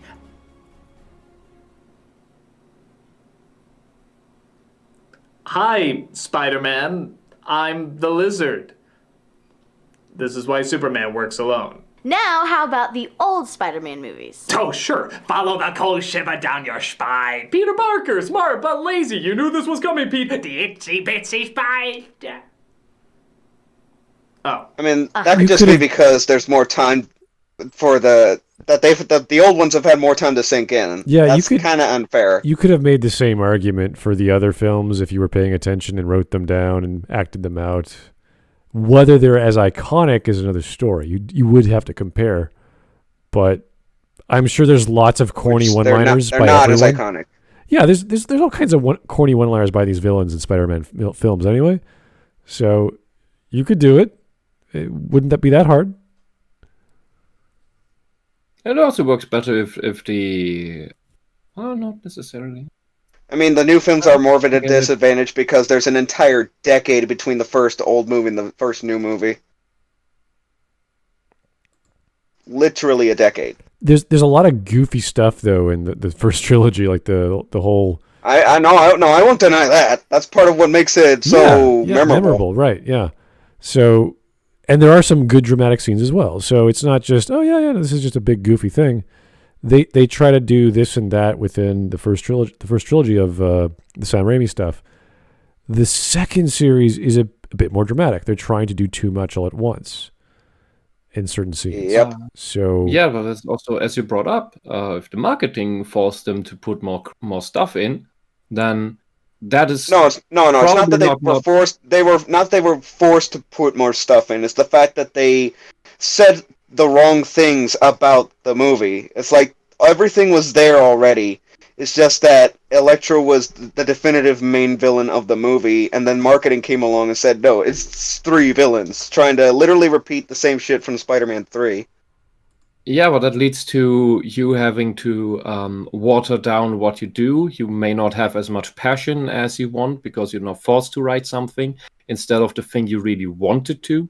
And yeah, that you probably I can see how that leads to not coming up with as impactful lines. Yeah, it is mainly the fact that the marketing team lied about those movies more than anything. You remember their plans, you remember their costumes, you remember their motivations. Because the new movies try to be somewhat more realistic, it can't go all out and therefore aren't as memorable. Even when they do go all out, it doesn't match the rest of the movie and comes off as kind of silly. Yeah, as much as Harry seemed more messed up in the newer films, I do remember the conflict in the original ones much more. It kind of reminded me of Sting from the Dune, the Frank Herbert, the first Dune film. I don't know if you guys remember not Duke Harkonnen, but the nephew of Duke Harkonnen that Sting played. Sting? Sorry? Sting? Sting, yeah. He played at the ending. He played the Harkonnen son, or brother. I can't remember what his name. I can't remember the exact lineage, but yeah. The look, the eyes, the hair, that sort of thing. Yeah. Anyway. Birth of the Sandman. There's no line of dialogue in that scene, but you completely feel every bit of emotion because they let it play out. That's one of the greatest supervillain bursts I've ever seen in a movie. The newer films seem more concerned about squeezing in too much for building other sequels. Even though I do take them a little bit more seriously, I do find the old villains are just more colorful, threatening, interesting, and just all around more memorable. Because Sam Raimi knew to keep to the spirit of the original source material while also bringing a new spin to them. Yeah, because he is a homegrown Spider-Man fan. That should be at the forefront of any argument regarding the adaptation process between these two franchises. Yeah, even as he said, the original feel more like a comic book. That we can understand, as opposed to saying the newer ones feel more like a movie. Like, that doesn't quite make too much sense. So we see like the Sandman. I love that sentence. Yeah, it's weird. The Sandman CGI may look bad by today's standard, but it's still like, oh yeah, that's Sandman. We get it. It's good enough. Yeah. I will agree with him that I actually really like this sequence where the Sandman becomes the Sandman, because it's just, even if the CGI looks a bit dated, I really like how they portray him as him trying to form himself into human shape and just failing several times. I found that really cool. And also, more or less, the scene was created basically to one-up Finding Nemo in terms of particle animation. Oh, right. Yeah, because you know the whale mouth scene from Finding Nemo, that had plenty of like particle animation to it, and the Sandman's birth in Spider-Man 3 one-upped it by a mile. Yeah, the way that they depict heroes or mutants or whatever in the Marvel world as discovering their powers or figuring their powers out, that's always a big part of these stories where you get either it's a villain or whatever. It's like, I can do this now, but they don't know how. I guess we got a little bit of that in the DC universe, but it's never been very, with Man of Steel and Shazam, a few of those moments. It's always been a bit more believable I think, in Marvel films, probably because of the X-Men, just because there's so many. It's like, oh, yeah, this is what a kid would do. A kid would have no idea what they're doing. They'd be playing around and having fun and hurting each other or whatever. So I can see that more in Marvel than I can with at least with the DCEU. But that's because of Zack Snyder and all the joys of the wonderful message of Man of Steel and the tone of that film. Sure, a lot of it's kind of dumb, but that's part of the comic book style. It's kind of like watching a Tim Curry performance versus a Henry Fonda performance. What? You know Henry Fonda is going to do a good performance, and it's probably going to be better. But I can see where he's coming from, but not really. Okay, watch 12 Angry Men, which I think he's referring to there, and watch Legend. Both are excellent films. Both are memorable for different reasons. So... Tim Curry in drag and you know the devil or whatever, yes, also very memorable scenes, but I can't remember exactly the lines. I know what he wants to do in those films. I remember him in Clue. I remember him in a bunch of other films, but a good actor is a good actor. It doesn't really matter whether he's wearing makeup in a fantasy or he's telling a crime drama. So that Curry going to be much more entertaining and leave a much bigger impact. How do you grade entertainment? I mean, just because it's Tim Curry as a devil, that doesn't explain why apples are better than oranges. Like, I don't know why he's saying this. Tim Curry's in a lot of different films. Yeah, I don't know. I just don't. Tim Curry's a great actor. I'll give him that, but so are like he is. Yeah, he is right. It's just irrelevant to this topic. Yeah, you don't compare him to like Marlon Brando. Like, why would you do that? Is he a leading man? Yeah. Not really. Tim Curry is not really a leading man. He doesn't play those roles. He plays the villain. He plays the side character. He plays the confidant. He's got a bunch of other roles. He's never the main, as far as I remember. I mean, obviously we see him throughout his career. He does all kinds of crazy stuff. But I don't see him as a leading man, at least in the traditional sense. And seeing how the villains play a big part in a comic book movie, it's probably best to side with the ones you remember the most. So, yeah, as much as I hate to let something as goofy as this pass. Tell me how! The heart, Osborn. First, we attack his heart. I have to admit, it probably is more fitting than the alternative. So yeah, I had to accept defeat. Point goes to the old. You made Grandma very happy. What? Nothing. Moving on.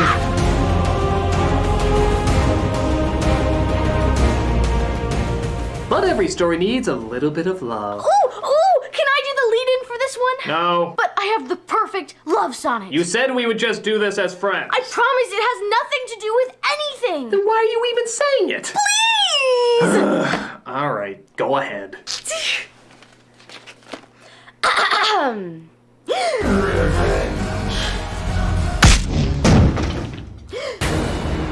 it!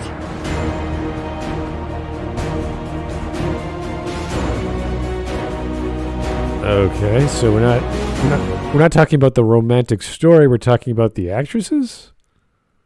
Yeah. Could you be more subjective? Okay, so acting, lines, makeup, all kinds of scenes they're in specifically. It's like, how do you gauge these two? I don't know.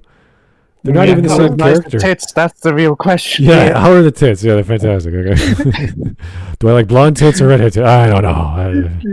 Yeah, he definitely oversimplifies it here. Just say romance, not romantic lead. Give it give us the romance element in the stories, not the actress themselves. It's kind of on the nose. You start with the original. Oh no, that'd be rude. No, seriously, I want to hear you defend this one. It's your show. You should start. Oh, please, you're the guest on the show. It only figures that you should do it first. I mean, come on, you've always been so adamant about going in there first and showing what's so great about you. Name one good thing about Mary Jane. She has pretty hair? Mary Jane sucks! Okay, yeah, she kind of does. Okay, to be fair, let's talk about some of the good things about her. She is supportive. when she's not dicking Peter around, though to be fair, he does it just as much to her as she does to him. She is given a bit of an interesting backstory with her coming from a broken home, and Kirsten Dunst does everything in her power to make this an interesting... Why would that count as an interesting backstory? I'm curious, why would you think that her coming from a broken home is an interesting backstory? I think we're going into the realm of story as opposed to the lead actor, because you're supposed to look at the actress as performing the role properly, not necessarily because the role involves the backstory of XYZ. So I don't know what he's getting. Did he choose the wrong headline for this topic? Yeah. Well, also, they let in this topic talking about romance. Then they said best leading actress, and now they're talking about the character, like the female characters that are part of the romance. So, what exactly are we now talking about? It's this giant Venn diagram of like, okay, there's actual romance. He wrote this. He wrote a script for this. Yeah. Not very categorical, let's just say. It's just up in the air. It's like romance involves women and scenes and how they behave and backstory and hair color and whatever. You're like, romance simply means women. Yeah, is the women good? Again, he is oversimplifying it too much. Oh boy. Here's DBDU5L. Thank you. Remember, if it's memorable, it's good. Yeah. Not necessarily. Yeah, I know. That was the brilliant statement by Dunkey about remember. I remember so much in The Last of Us Part 2. I can't say much about the first game. It's like, what? What kind of an argument is that? Shut up about that game already. It had all these memorable scenes that were god-awful. Yeah, that's fantastic, Dunkey. I'm glad your criteria is so well developed. You understand storytelling so well. Titus Andronicus was so memorable with the rape scene and when she got her arms lopped or her tongue chopped off. Yeah, that was fantastic. Great scene there, Dunkey. So the horror film you watch as a child that scars you for life and you can never get out of your head is the best film ever. Best. It's fantastic. Uh-huh.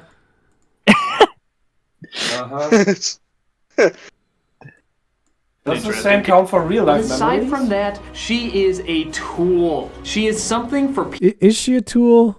I don't know. I don't think she's that horrible. Kinda, yeah. Yeah, she has her bad moments, but she's a damsel in distress. She's emotional support. Sometimes she's not emotional support. Sometimes she's trying to figure out her life. Sometimes she's all over the place, which you could say is a form of conflict, because if you have a supporting role, you want to do the opposite at times.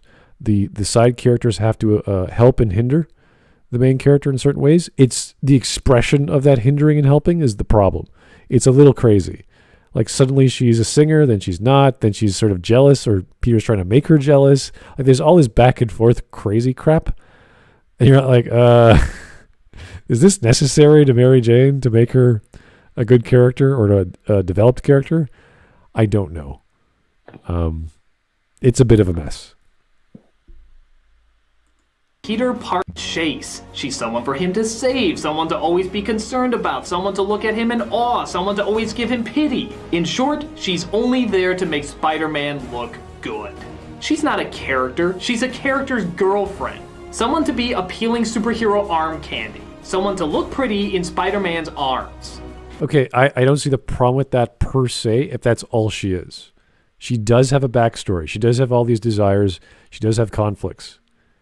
So I don't know exactly what the problem is with that, if that's all it is, if it's a surface level thing. But even then, you could argue that could be the point, why she's there. And, we could look at the comics. She's much different in all the versions of Spider-Man there is. So I don't know.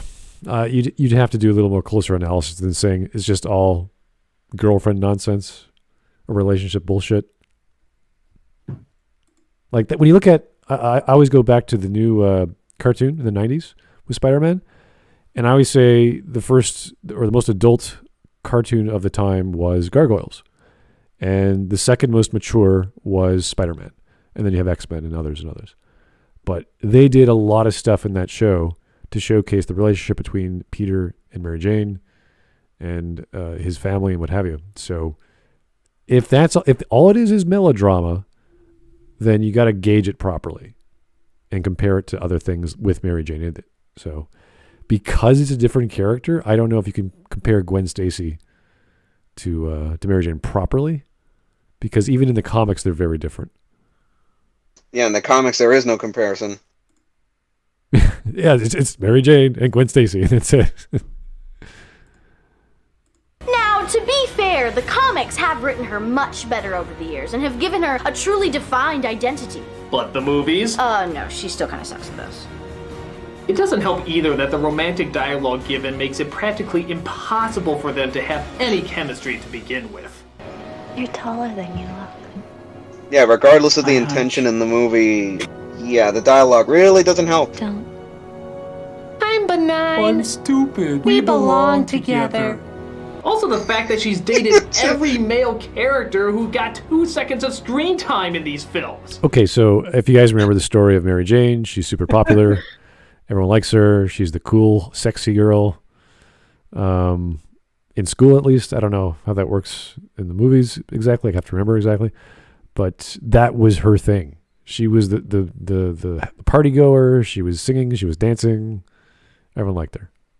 So it would make sense a popular girl would be dating someone. Seriously, who is this guy again? My son, the astronaut. Oh yeah, how can we forget what impact that guy made? In the new movies, we got Gwen Stacy, who, face facts, is just 10 million times more interesting. She's a science genius. She's got a good sense of humor. She's constantly helping people. Okay, just because you got skills or whatever, what is the point of Gwen Stacy? Your job should be the least interesting part here. Yeah, you can make For the your argument. character. Like, she is more interesting for whatever reason, but it's like, okay, compared to what? Compared to Mary Jane for being a bad girlfriend?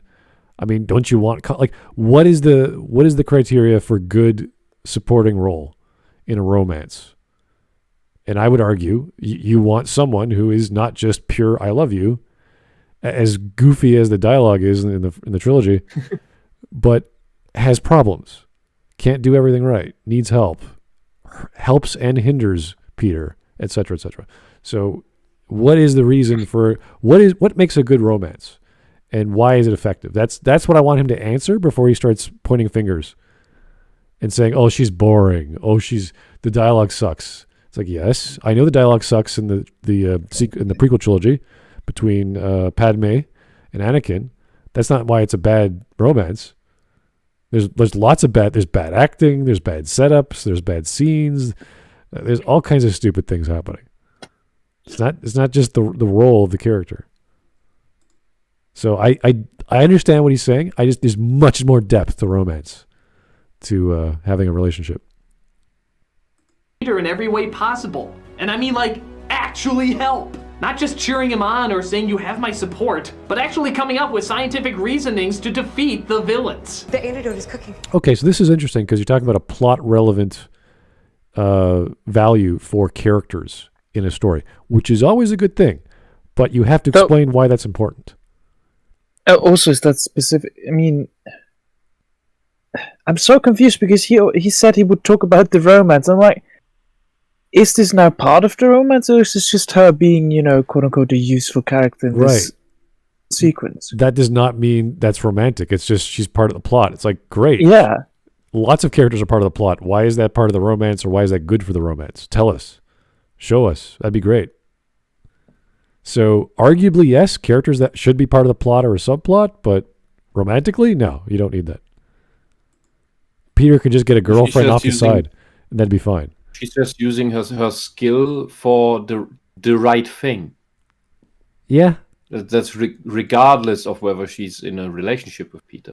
Yeah, is she doing this because she loves him? Is this a problem she has, or she's scared of her own safety? Like, what's the scenario about? So I want to know the plot relevance and how this ties in to whatever relationship issue she's having. Because if there's no conflict with relationships, I don't care how good the chemistry is. I really don't. It's like, oh, wow, they get along so well and they finish each other's sentences. It's like, yes, that sounds fine. Does that make a good superhero romance story? Maybe. Compare that to other ones. Compare that to comic books. Compare that to video game romances or whatever. You need to have some conflict in there. You need to have some pull and push. You can't just be, oh, they're perfect for each other because they're smiling and happy and yada yada. It's like, that's boring. I'm sorry. Mm-hmm. No. It's on the way. You leave right now. I'm gonna get See, everybody this is out. good. Did you hear? Yeah, that's good. See, they're arguing, they're fighting, and it goes along. It's paced well. It's not wasting our time. That's good. That's a great scene. But you have to explain why it's good. You can't just say it's good because look at it. No, it's like stuff happens. It's good. Like, no. Last time Mary Jane tried to help? So, okay, I would argue that's even better scene.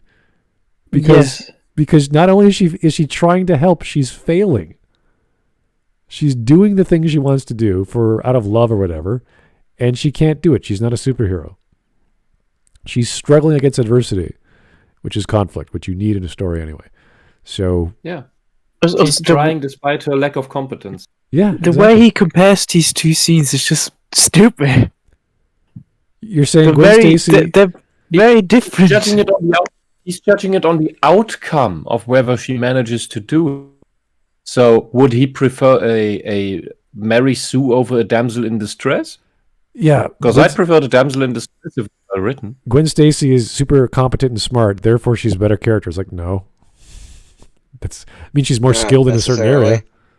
Doesn't mean she has higher stats on her character sheet. Yeah, exactly. What is she willing to do? What is she willing to sacrifice for Peter? What scenarios? Obviously, they're both interested in Peter. They both know that he's Spider-Man or whatever at whatever point in the story, and they're obviously striving to help him. But then he's arguing, oh, the dialogue in the first movie is bad. It's like, yeah, how is that bad romance? There's plenty of bad. Again, I said there's plenty of bad dialogue in the prequel trilogy. That's not the only problem with the romance there. Rose Tycho. Oh Jesus, I don't. Oh, yeah. Also, the fact that in the first movie they are teenagers, so you would think that it kind of gets a pass because they're still young. Yeah, let them stumble. Yeah. Yeah, that's just life. It has a charm to it. You see that with Homecoming. You see that with that version of Peter Parker, and even though it's not technically Mary Jane, it's a version of Mary Jane. It's like, yeah, that's kind of more believable. They're figuring stuff out and flirting and this and that. Yeah. The MCU version is fine, and it's like, even though it doesn't really matter, it's like Stan Lee did still give it a pass. So. Yeah. On top of that, I'm just gonna say it. Peter Parker and Gwen Stacy, they're just fucking adorable. This is the most cliched hiding place you could have chosen. This is the stupidest hiding place. Take us to the Bahamas as hiding place. I mean, I have no problem believing both these two are in love. Their chemistry is beyond precious. They made me use the word precious. That's how good it is. I'm coming with you. You know that you need me. You're coming with me. Shut the thing. Sorry, I love you. Don't hate me. It's a million times better than the forced romantic dialogue from the first film. You saw her for the first time. You grabbed me and said, Aunt May? Is that... Yeah, but you see, Peter here is a geek. He doesn't know how to deal with girls, so he's goofy and everything. Yeah, hold on. Why does he classify this as romantic dialogue? It's Aunt May telling him about something quote unquote dorky he did. Yeah. I'm not sure I would classify this as romantic, dialogue, because for me the romantic dialogue would have to take place between, Peter and MJ. Plus, I know when you're talking about Peter in the Raimi movies, he is a goofball. I think he's always a goofball. When you have a goofball trying to be romantic, it doesn't really work so well. It's kind of awkward. So yeah, you could argue half of the problem is because of the depiction of Peter, as opposed to the more not aggressive, more masculine, more confident Peter in the web movies. So that's part of it. It's not all Mary. This is the point of Peter, at least as I can remember from the trilogy. and kind of the point of Mary Jane. She's trying to like this guy who's a goofball, or not very attractive, and she does like him, but just it's this sort of careful way of liking a guy, I guess. I don't know. It's a different type of romance. Yeah, exactly. It's very. They're obviously in love with each other. Peter goes gaga over her, and she's just sort of slowly, gently getting to know this guy. And you could argue one is less passionate, but doesn't mean it's better. Again, the style question. Yeah. That an angel?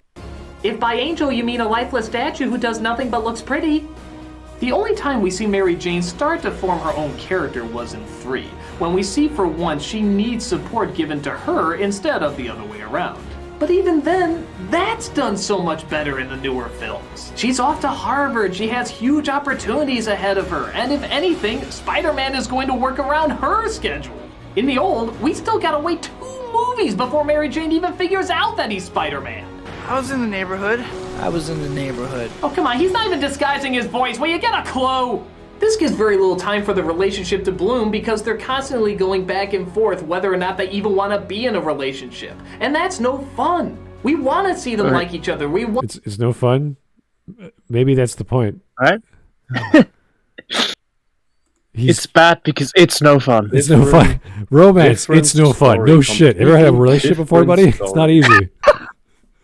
Yeah, Peter's question is, how can I balance my superhero responsibilities, because I have this power, with being in a relationship? Do I just endanger my love? Yeah, this is a very common element in superhero stories, especially with Superman. Smallville did this very well.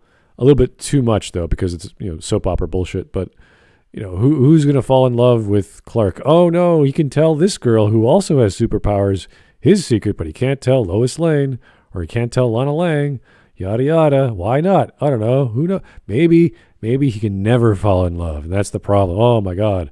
And it constantly goes through this cycle of meeting someone new and having them die or never going part of their life. Yeah, it gets stupid really, really quickly. That's just the way you said it. You meet someone new and they're gonna die. Yeah, it's so funny. But there's also another real problem. Depending on your job, Peter has a life-threatening hobby for himself. He's always in harm's way. Danger of fucking up so much. He's up against meta-human demigods, if you will. What the fuck is Electro? What the fuck is Sandman? That's a demigod. Then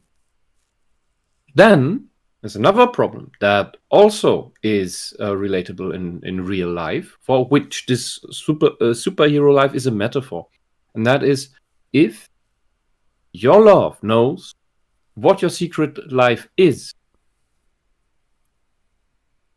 your love may try to hold you back, is always worried about you, that you might die. That is an emotional burden. And on top of that, if the secret spreads, your love will be used against you.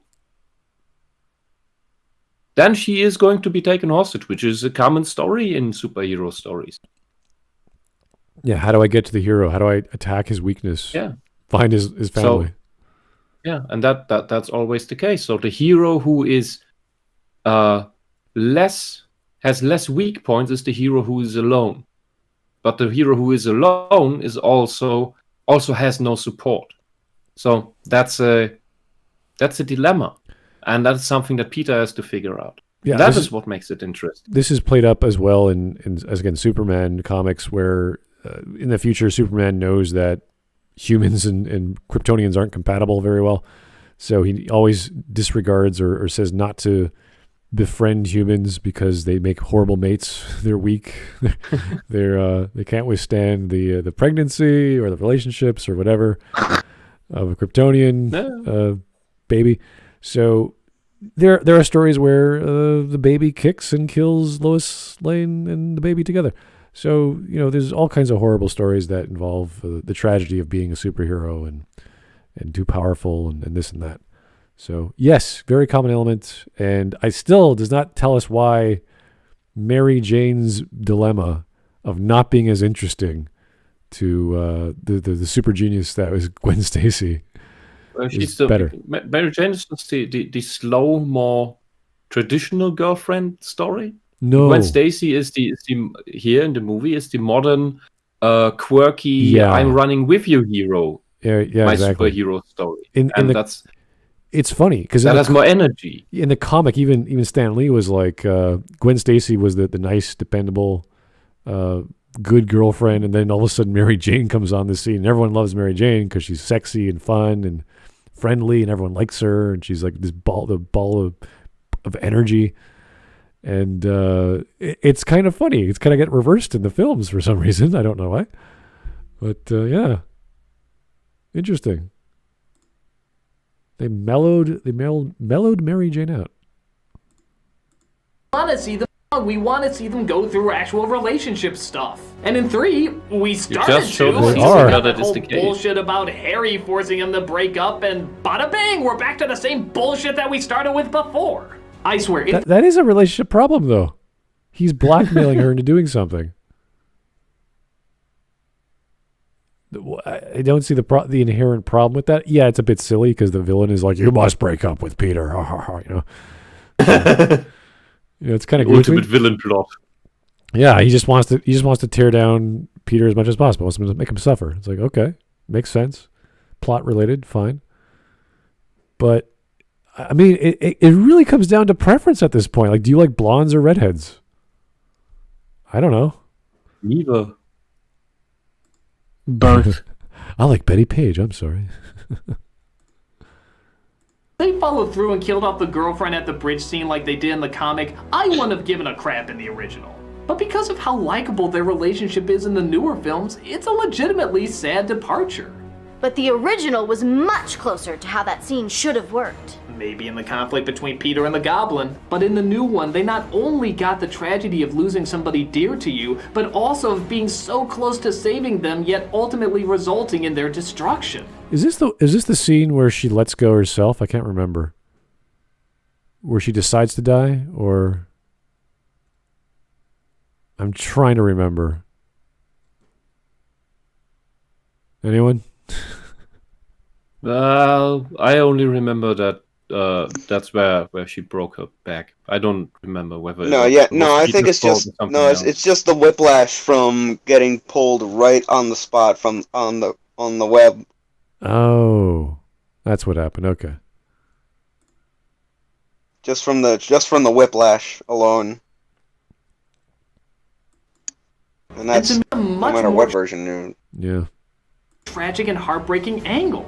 Why? Because she would have been interesting even if you took Spider-Man out of the equation. Mary Jane would not be. But what? But her hair's really pretty! Point goes to the new.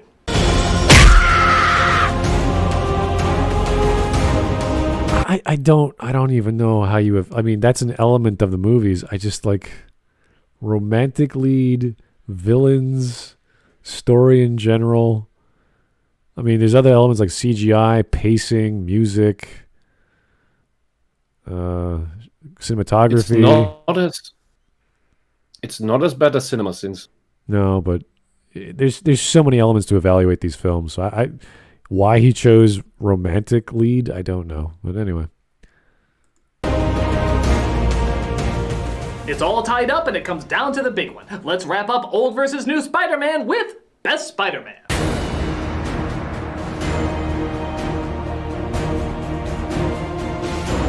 No, this one's most definitely a toss-up for me. Kinda.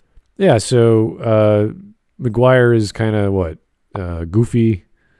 The more naive sort of Spider-Man, whereas the other one is more fun, happy, strong, masculine. The general consensus is that Maguire has the better Peter Parker and Garfield has the better Spider-Man. That's the general view of this little argument here. Right. Yeah, I would agree with that. Yeah, I kind of agree. The one thing I remember about the newer one is that I really liked how creative some of the stuff was, how he dealt with robbers and stuff like that in some of the earlier scenes when he just starts out as Spider-Man in the newer ones. I really like how it's kind of very creative. That stuff, the moves he pulls off. Indeed. Now this you have to give to Tobey Maguire. He's the perfect geeky, awkward teen of the original comics. Really? Because I thought Andrew Garfield captured the confident, joking, smart-ass superhero of the original comic. What? No. So Not maybe really. neither of these captured Spider-Man completely. Peter did start off as a weak nerd who would suddenly turn into the city's greatest hero. But after he turned, he became a cocky smart aleck spewing one-liners left and right. So somewhere in between these two, there's a perfect Spider-Man representation trying to get out. Do you lean more towards the sympathetic loser, or more with the triumphant badass? Now, to both their credit, each one has dabbled in the other persona. Maguire certainly has a few badass moments, and Garfield definitely has his socially awkward moments. Both have their disadvantages too. Maguire, for example, is given way too many crying scenes and way too many moments of him being a doofus. Okay, so I don't see this as a bad thing. That has nothing to do with the quality of how he portrays Peter Parker. That's just a meme at this point. I mean, having scenes where a character is emotional, I hardly see as a bad thing. It depends on why they're crying, why they're angry, why they're doing all these things. Can you understand that? The scene makes sense for that? Is it shown well? Is he emoting properly? Is he smiling? Is he laughing? Whatever. Like that would be like, oh yeah, he's overacting here, or this is way too late delivery, or whatever. There's all kinds of ways we can evaluate that for drama and laughs. So I'd just be happier if Hollywood tears would look more realistic and less yeah, well, I would say the death of Uncle Ben in the original, I'd say that was pretty well emoted. Oh yeah. Mm-hmm. Especially since that's part of the backstory as a whole. Compare that to the Martin Sheen death. I don't know. No, well that's. I mean, it is what it is. I'd just say in terms of the origin story specifically, old wins out in terms of the reaction from Peter to the death. Yeah, it's kind of like the one thing I will admire Batman v Superman with is the death of Bruce Wayne's parents. That was the best movie depiction, or actually any modern telling of the death of Martha and what's his name, Mr. Wayne's Thomas and Martha. Thomas and Martha. Yeah, that was like wow, that was really well done. So if you want to establish Peter Parker, you got to get the death of Uncle Ben right, and I think they did a really good job. I'd say Sam Raimi definitely got the tone of it right. Are you against males crying in movies? No, I'm not against males crying in a movie, but good God, he does it at fucking anything. No, that's just he cries more than Sally the meme Field talking. does, and that's the queen of criers. Well, it's not like Garfield doesn't repeat a ton of cliches. No, that's true too. Garfield's cockiness at times can get a little grating. I always wondered how many lives were constantly put in danger because he was too busy making jokes to the Rhino rather than stopping him from running cars over with his truck. But the big turning point for me is that despite them both capturing how hectic and stressful it psychological can be warfare, but he has a point Garfield in regards is to the evolving casualties. into more of a man. Maguire isn't. Every Not as time bad he as takes Man one of step Steel. forward, it seems True, like well, Maguire nothing's is as taking bad 2 as Man of steps Steel. back. That's just Between by being default. Spider-Man, not Spider-Man, Most being Tycho. with Mary Jane, not being with Mary Jane, being emotionally in control, letting his emotions make all its choices, and of course just this. Well, the black suit in Spider-Man 3 just sucks ass through a straw. Yeah, so he's saying that he's going forward in one direction but going backward in another direction. I like that idea. I like the concept of he's doing well in one area as Spider-Man, but he's failing in all these other areas because he doesn't have time. He doesn't know how. He's not equipped to deal with Mary Jane and his family and all these other problems, getting a job and maintaining it and making money. going to school. Like that's good. I want more conflict. I want him to be flawed. I want him to have problems.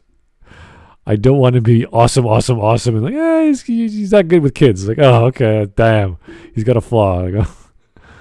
And back when we did, and again back when we did like the Just the Facts MCU videos, that is the selling point for the Marvel characters, and they've excelled with that ever since. Yeah, because that is the whole point. You want superheroes who are people. Yeah. Yep. I never felt it came all that far by the end of the series. Garfield, though making similar mistakes, seems to learn more and more about the responsibilities of being a hero, and tries Okay, so that's a good point though, because you want your heroes to learn and grow, but whether it's positive or negative is up to debate. So is this growth, does it make sense? Does it make sense he becomes a villain? Does it make sense he becomes a better man?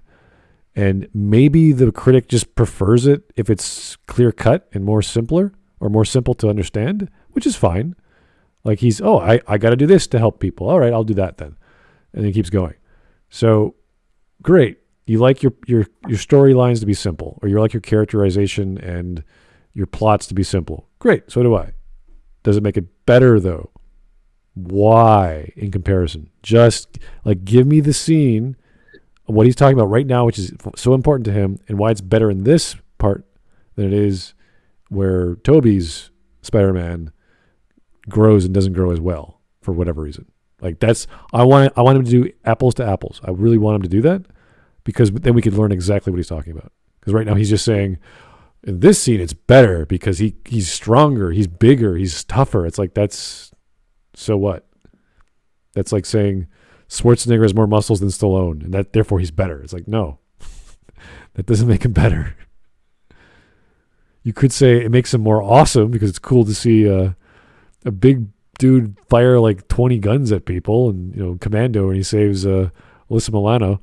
Like that's just a fun, silly film, but it doesn't make it a better film than Rocky. Constantly to put them into practice. From talking a guy out of a bad situation to trying to be there for his supportive aunt, he does it all without whining and without complaining. At least after he's Spider-Man. Both are allowed breathing room beforehand. But yeah, how many times have we heard Maguire bitch about something? There's a sense that Garfield will always confront a problem and try to figure it out, where Maguire seems constantly lost and having no idea which direction to turn.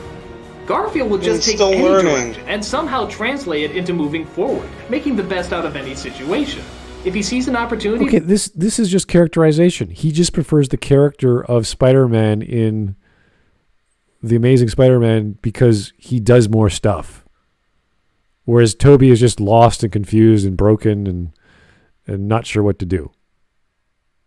It's the same with Gwen Stacy. Yeah.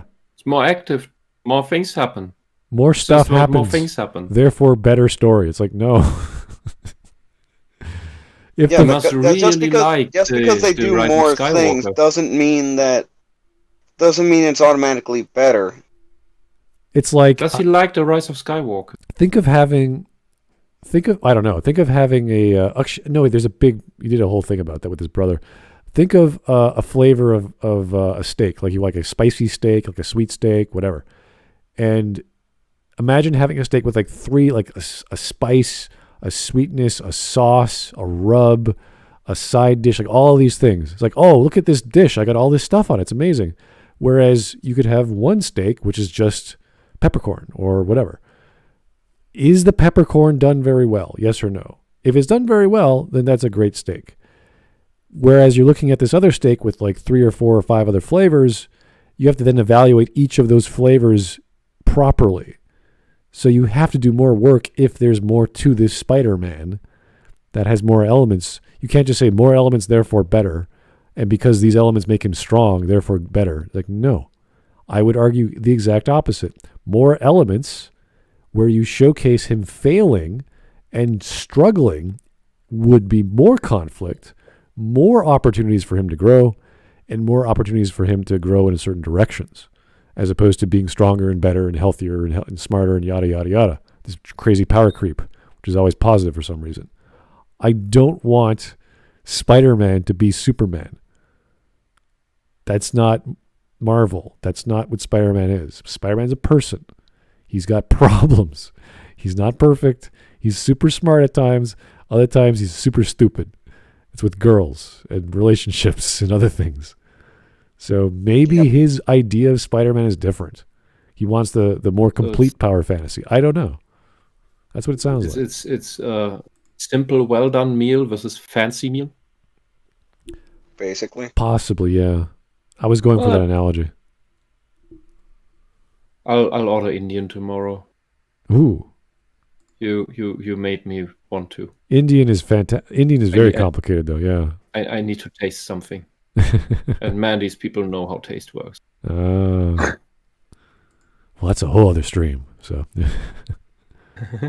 For something to help someone or make himself better, he'll take it. It's not always the right choice, but at least he's committing to something. On top of that, Maguire is so quiet and so awkward, it's kind of hard to imagine him running around in an outfit like that. This guy is so eccentric, so energized, and just a show-off that you can completely see him running around in a silly getup like that. Okay, so this is actually a good point, because you imagine Peter Parker, who's doing these amazing leaps and jumps and spins and attacks, would sort of go like, wow, I'm amazing. I can do this crazy stuff. Like a kid would be impressed with his own strength. And you get a little bit about that when he first gets bitten, where he's like, oh my God, I'm buff. I can like jump and do crazy stuff. But then it comes down to him, oh, I'm still just a guy. It doesn't matter what I can do. It's like, what am I doing? Why am I doing this? Like that's the more introspective look at Spider-Man, or rather Peter. Whereas the other Spider-Man is like, oh, I'm amazing. And I'm going to show off. I'm going to taunt the villains. So again, what flavor Spider-Man and why is all we want to know. Like a mad genius who's thinking of ideas a mile a minute and creating them even faster than he can mentally process them. Of course he'd do something this insane. It's like if Steve Jobs was a superhero or something. Ooh, that would be I scary. have fan art of that. I'll trust you. The only time he quits being Spider-Man is after Gwen's passing. And fair enough, anyone would be thrown off after something like that. With Maguire, it's just the stress of the job. And don't get me wrong, I can identify with that, but by comparison, you starting to see my point here? One quits being... Okay, so here is a funny argument. He can identify with what's going on with the Maguire Spider-Man, but he doesn't like the results, it sounds like. He understands it, he accepts it, he just doesn't like it. To me, that sounds like good characterization and preference. He just prefers this flavor of Spider-Man because it's not as cool, it's not as exciting to him. Doesn't make it good, doesn't make it bad. Yeah. And Hawk brought a good point in the chat. Said, just because you're good at something doesn't mean you are confident in everything else. Yeah. And exactly. That seems to be what he's mistaking or projecting, and that's why maybe that's why he likes the characters that are good at everything way more. Like, think of the first time you jumped out of a plane, or whatever thrill seeking you did. You would feel like, holy crap, I just jumped out of a plane. I can walk up these stairs like they're nothing because I know gravity very well. So you would have a little bit more confidence doing little things, but that still doesn't translate to relationships. Mm-hmm. That still doesn't you're not suddenly have this great insight into humanity because you can fly through the air across skyscrapers. So yes, it would make you feel stronger and more confident in a certain light. But when it comes down to that girl you loved all your life, oh shit, what do I do?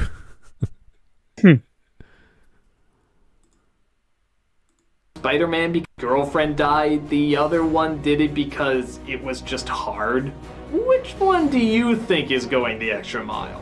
Which one? All right, so he's talking about poignancy of motivation. So why quit being Spider-Man? Death of Gwen Stacy. Pretty good reason. You lost the woman you loved. You tried to save her. You failed. You're no good at it. Yada, yada. Whereas with Toby's, it's just like, I can't do it. It's too tough. I do not have the strength of character or the confidence or the reasoning outside of my dead uncle and the girl I can't love properly. Like that's debilitating. With Maguire, it's like why should I keep doing this when this job is keeping me from having any semblance of a normal life? It's debilitating. Yeah, it's a good internal struggle. Yeah, it is. That is the whole point of the movie. It's like it's with the more time he's been putting into Spider-Man from the first movie to the second, the more of his normal life he's been losing a grip on. That is the whole point of that struggle. He gives up being Spider-Man just to have a normal life, but when he realized the city suffers because of his abandonment of his responsibility, that's when the gloves come off on that. I think that was the scene with the train where he realizes that I got to help people. And exactly. That's the pinnacle of that entire arc. On top of the train scene being pretty much the best scene in any Marvel movie outside the MCU. It is amazing because the people on the train are like, they realize what just happened, and the kid, I think it was the kid, handing him back his busted up mask, and like, we're not going to tell anyone, we're not going to say anything. It's, oh, okay. And that part of the scene is just an analogy for the fact that there is still some good out there in the world, despite all the messed up shit. It's worth rescuing these people. Yes, it's worth being a hero to all these people. That you can't just let to quote the Killing Joke. It's like, you can't just let one bad day just destroy everything else you've worked for. Which one would you look more up to? Which one would you put the most faith in saving the day? Which one would you grow up reading a comic book saying, yeah, I want to be like this person when I grow up? Well, arguably... that was the very point we just talked about. This Peter is... he is struggling with the... Responsibility is a mountain, and he's struggling with that, and he's accepting that more and more. And that is what makes him mature. That is what makes him a hero. That is what makes him an adult. A child would always run away from that mountain of responsibility. Yeah. Always. It is that he takes it up despite his struggle, despite his doubts about himself, and what he wants from life, that he takes it up in spite of all of that. That is a bit of self-sacrifice that is very clear with this Peter Parker, and that makes him. I'd even say that makes him the bigger hero.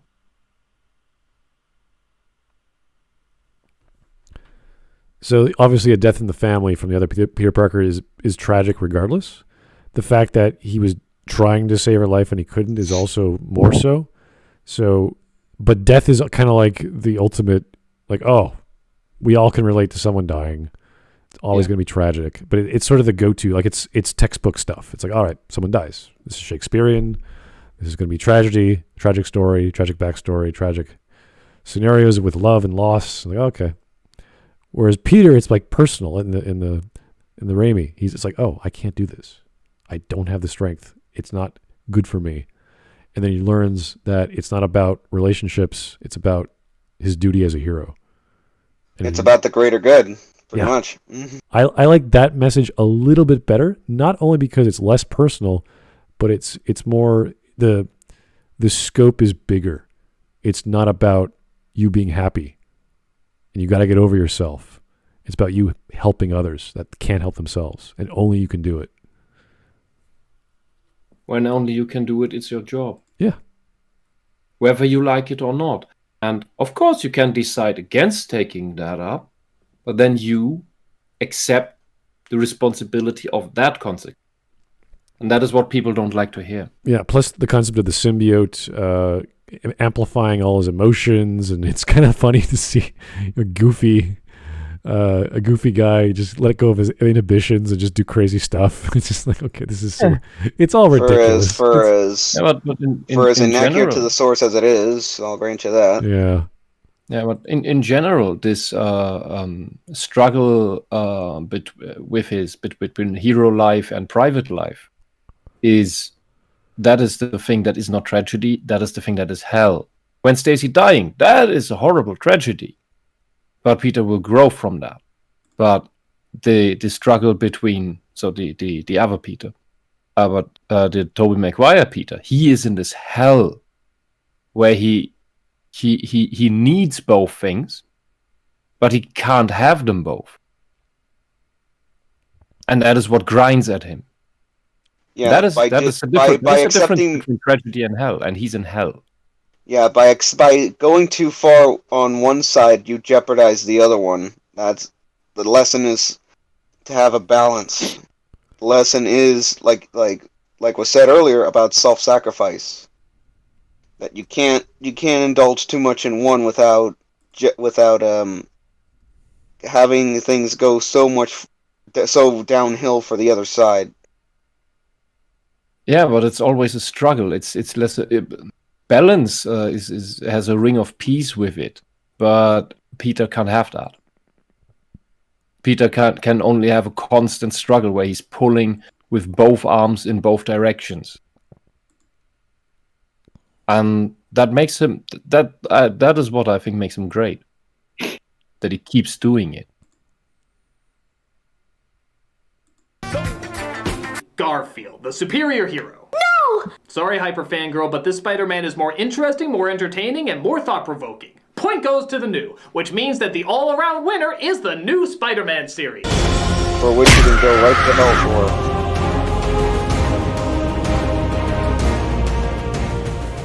No! How can you possibly like the new better than the old? Well, honestly, looking back at them again and in light of your commentary, it was actually much closer than I thought. Really? I used to think the newer films blew the original out of the water. But the more I looked them over, the more I realized they both have a lot of advantages and disadvantages. Neither one of them are perfect representations of the Spider-Man stories, but they both come in their own unique way to some interesting interpretations. Some are for the best, some are for the worst. What I realize now about both of them is that they both tried their best to stay faithful to the material, but also tried to do things a little different while also being self-contained movies. It's hard to take an idea as silly as this and make it sell to a movie-going audience. But sure enough, we have two movie series that seem to have done just that, and both, in their own way, hit their own personal bullseyes. So, thanks again, Hyper Fangirl. You actually did open my eyes up to a few things, and I'm glad we could do this as mature friends. Oh, yeah.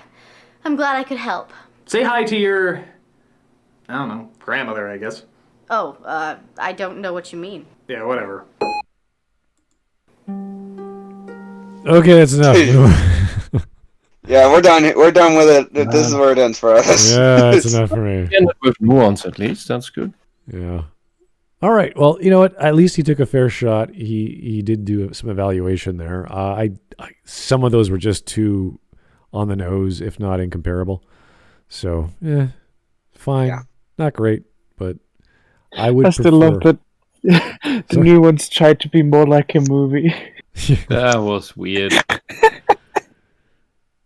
But the same. This is sentence here at the end with trying to sell a silly story to the silly thing to a movie-going audience. Patching it through. Are you sure you have watched movies, Nostalgia Critic? Because there's a lot of really weird and silly movies that people gobbled up like nothing. And I'm not talking about Pulp Fiction. Oh, here. All the action flicks of the 80s. Pulp Fiction was fine. Yeah, but it's a really weird and silly movie. And that is the point. Yeah, I know. But his argument is that you somehow need to sell that to people because they wouldn't otherwise watch it because it's a weird story with a weird premise or world or something. How all the big movies. Look at all these fucking big movies. How can you do that? Yeah, there's many ways. Fantasy, science fiction, weird movies with Nicolas Cage where he plays an angel. What the fuck is that for? Yeah, people watch that. There's much more complex narratives to buy or to be sold on than a guy who gets bitten by a radioactive spider that can start flying around New York with webs. So, have you seen Survive Star 5 Plus? No. Everyone, please watch that movie. It's one of my favorites. It's absolute madness, and it's lovely. That's a silly movie. Survive Star 5 Plus. Style. Oh, Survive Star Plus 5. Yes. 5 Plus. Maybe we can watch it together. Oh my god. Oh, it's Japanese. Okay, cool. Yeah, don't spoil yourself. All right. All right. Just want to know what the hell I'm getting into. All right, cool. Oh, Mike Testa. Hey, thanks. I'm Doug Walker. Here's a cop-out of a message. It wasn't a bad ending message. It was just he was trying to be reasonable, I think. And that was yeah. He wanted something. He wanted to say something. He wanted something to say. As far as analysis goes, it wasn't as bad as we think, but it just leaves a lot of room for detail that you need to do. Like, I don't even know how they do it properly in like the Emmys or the Oscars when they talk about, best supporting roles. Like, how do they judge that? I don't know. So, I don't think there are objective criteria for those votes. No way. At all. Maybe for the nominations, but not for the winners. It all comes down to who they like better for whatever reason. Is there a stuntman Oscar at this point? Stuntman, special effects, casting. There's all kinds of crazy awards for set design and special effects, music, sound design. Yeah, you name it, they've got it. So, got to give those people behind the scenes some awards for good reason, of course, because they're hard workers. Anyway, guys, that was not bad. I mean, wasn't that cringy, but I think we got watchable.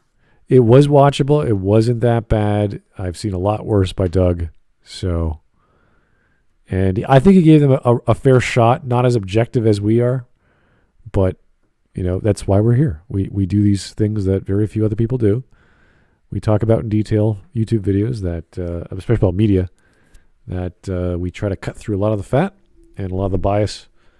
So thanks for tuning in and watching us. I had a good time. It's definitely a much more relaxing video than past few days. But, watching the fireplace would have been equally as relaxing compared to Maggie May. So, anyway, thanks for tuning in. Next time, an in-depth discussion of all Baldur's Gate 2. Baldur's Gate 2? All Baldur's Gate 2 quests. The quests? All of them. All of them? That's too many. Maybe if one or two would be fine, but not all of them. That's too many. There's so many. Also, Smart. That was the joke. Oh. I wanted to ask that. Cheese Smart talk when? Ooh. Cheese? You know what? I just started contacting people this weekend about stuff they wanted to do. I never got around to you yet because I'm taking my time with everyone else. But if you want to do a cheese talk, I mean, that is one of my favorite topics. So I would be absolutely be up for it. Yeah. I mean, I have so many cheeses around that I've tried and tested. Oh yeah, I mean, I have is it Tanuki? I don't know if Tanuki's watching, but he is another foodie guy. He might be up for that. I don't know if he's a cheese guy, but he probably is. So definitely, I'll ask around. But yeah, I want to get because there's nothing wrong with Smud Talk as we go along with the voting and this and that. I don't care, it's fine. But I'd rather get individual people like Wisp to talk about a specific topic and cover a specific video or a blog post. I was just here today for back. Okay, well, whatever you guys like, I'll speak to every member of the Smudcast Sarcastic Hawk. What about corny? Yeah, stop it. Oh, boy. I'm more of a tea person, by the way. If you want to talk about tea, that's why I'm. Oh yeah, okay. I'm not a big tea guy, but I like my tisans, so it could work out. But it's a very specific kind of tea. But no. Yeah. I'm going to be talking to everyone, and hopefully this weekend we'll start on doing that, doing the stuff that's not on the list. Because we have Bad Boy Beta recommendations. He only pops on once in a while, but he wants to do some stuff with me too. So I'll be talking to everyone about that, and you guys will hear about it on the weekend, at least this weekend. And at least message coming in. At least one Smud Talk Patching it through. and one normal Smudcast. So that's what we're going for. Oh, I remember. Did you want to do a Castlevania thing too? Oh yes. Ooh. Oh, you're hitting all the buttons, man. Those are my favorite things in the world. Cheese, San Pellegrino, whiskey. If you're gonna do something for Castlevania, I want in. Oh yeah, you're a Castlevania fan? Oh wow, that's awesome. Yes. That is one of my. It's one of those things that it's like I know it's not that good, but I just love it for whatever reason. I can't explain it. You know how big of a Castlevania fan I am. It's like I cried for joy when they got put into Smash. I can believe that. And not for Simon, for Richter. Oh, well, Richter's obviously Richter. Yeah. Of course. I'm really surprised I got some characters of mine in there that I didn't expect. Ow! What was that? Ow! What happened? Your mic don't eat the smells out. microphone. Oh, wait, mine? Yeah. Might be something with the cable. Maybe the cable's broken. Do I sound good now, or? Yeah, it sounds good now. Yeah. All right, my bad then. But anyway. Yeah, just got characters into Smash that I was very surprised. I didn't think they would do that. Very lovely choice. I'm still waiting for Shantae though. Oh, same. Really? Yeah, this is a character. Shantae is a character with a vast array of skill sets, of moves you can pull off. You can discuss probably for half a year in which way you implement that to make that work for Smash, because in every game it's a bit different. She has a villain you can take in just the same, because she has similar skills but employs them differently. So you have two characters that you can get in, and with Risky Boots, she when you fight against her, it's essentially a little Smash fight almost, the boss fights. Depends on the game. Yes. Yeah, and in Pirate's Curse, you essentially have her skill set, because Shantae doesn't have her magic powers. Until the end of that game, I think. Because I think she does get them back eventually, doesn't she? Yeah, but in the outro, I think. You have to beat the boss with the just with the items and the that is the canon outcome, because after that we get Half Genie Hero. Yeah, Anyway, Smash. Shantae is a Nintendo character since the late 90s. She started on the Game Boy Color. So she is the character that should be in Smash. She has a lot of right to be in there. Shantae is a way forward character. Yeah, that is true, but her games were all on Nintendo consoles. They have to have PC ports by now, but they've all been on Nintendo. That's where she grew up, essentially. It's a cute and cheery character. Okay, as I was saying, there's way more, and there's way more. There's way more obviously sexual characters in Smash at this point. Oh. So okay, no excuse. No, not really. Let her in. But as I was saying, it's like, isn't Shantae counted more so as a way forward character? She's a way forward IP, but Bliss was saying that she has been on ever since her first game. She's been on Nintendo primarily. Yeah, but that kinda doesn't have as much root in viability for being a character in Smash as you would think it is. because Travis Touchdown, with the exception of a remake of his first game, he's been pretty much Nintendo console centric, and he got the boot as a Mii costume. So, all right, that's a Mega Man Mii costume, so that's not really. but you never know what's coming. But then again, Mega Man deserves it. The Mega Man's deserved everything he's gotten in Smash, and for good damn reason. All right. Bomberman deserves it. Let's get it. Call it a night. Mike Testa, do the positive gay lady again. Who's the positive gay lady? What are you talking about? I think the weird, maybe the weird gay obsessed lady, the fetish lady we had the other day. I don't want that again. That was horrible. The cartoon gay lady? Oh God, no! Please no. Mike Tester, I'm sure you can find other equally insane gay fetishizing people on YouTube that we can cover. We don't need to do the same. No problem on YouTube. You'll find lots of those people. Yes, so don't worry about that. Oh God. Anyway, it's all based on voting. So if you have good ideas for content that we want to cover, please leave them in the suggestions section. I update them as fast as I can. I have to watch them, of course, for a little bit. But keep the voting coming, guys. And I'll be hopefully releasing some more new Smud Talks on the weekend. And cheese will be one of them because, God, I love cheese. Anyway, thanks for listening. Have yourself a great evening. I'm right there with you. Yeah. And we'll see you real soon. Good night, folks. Bye.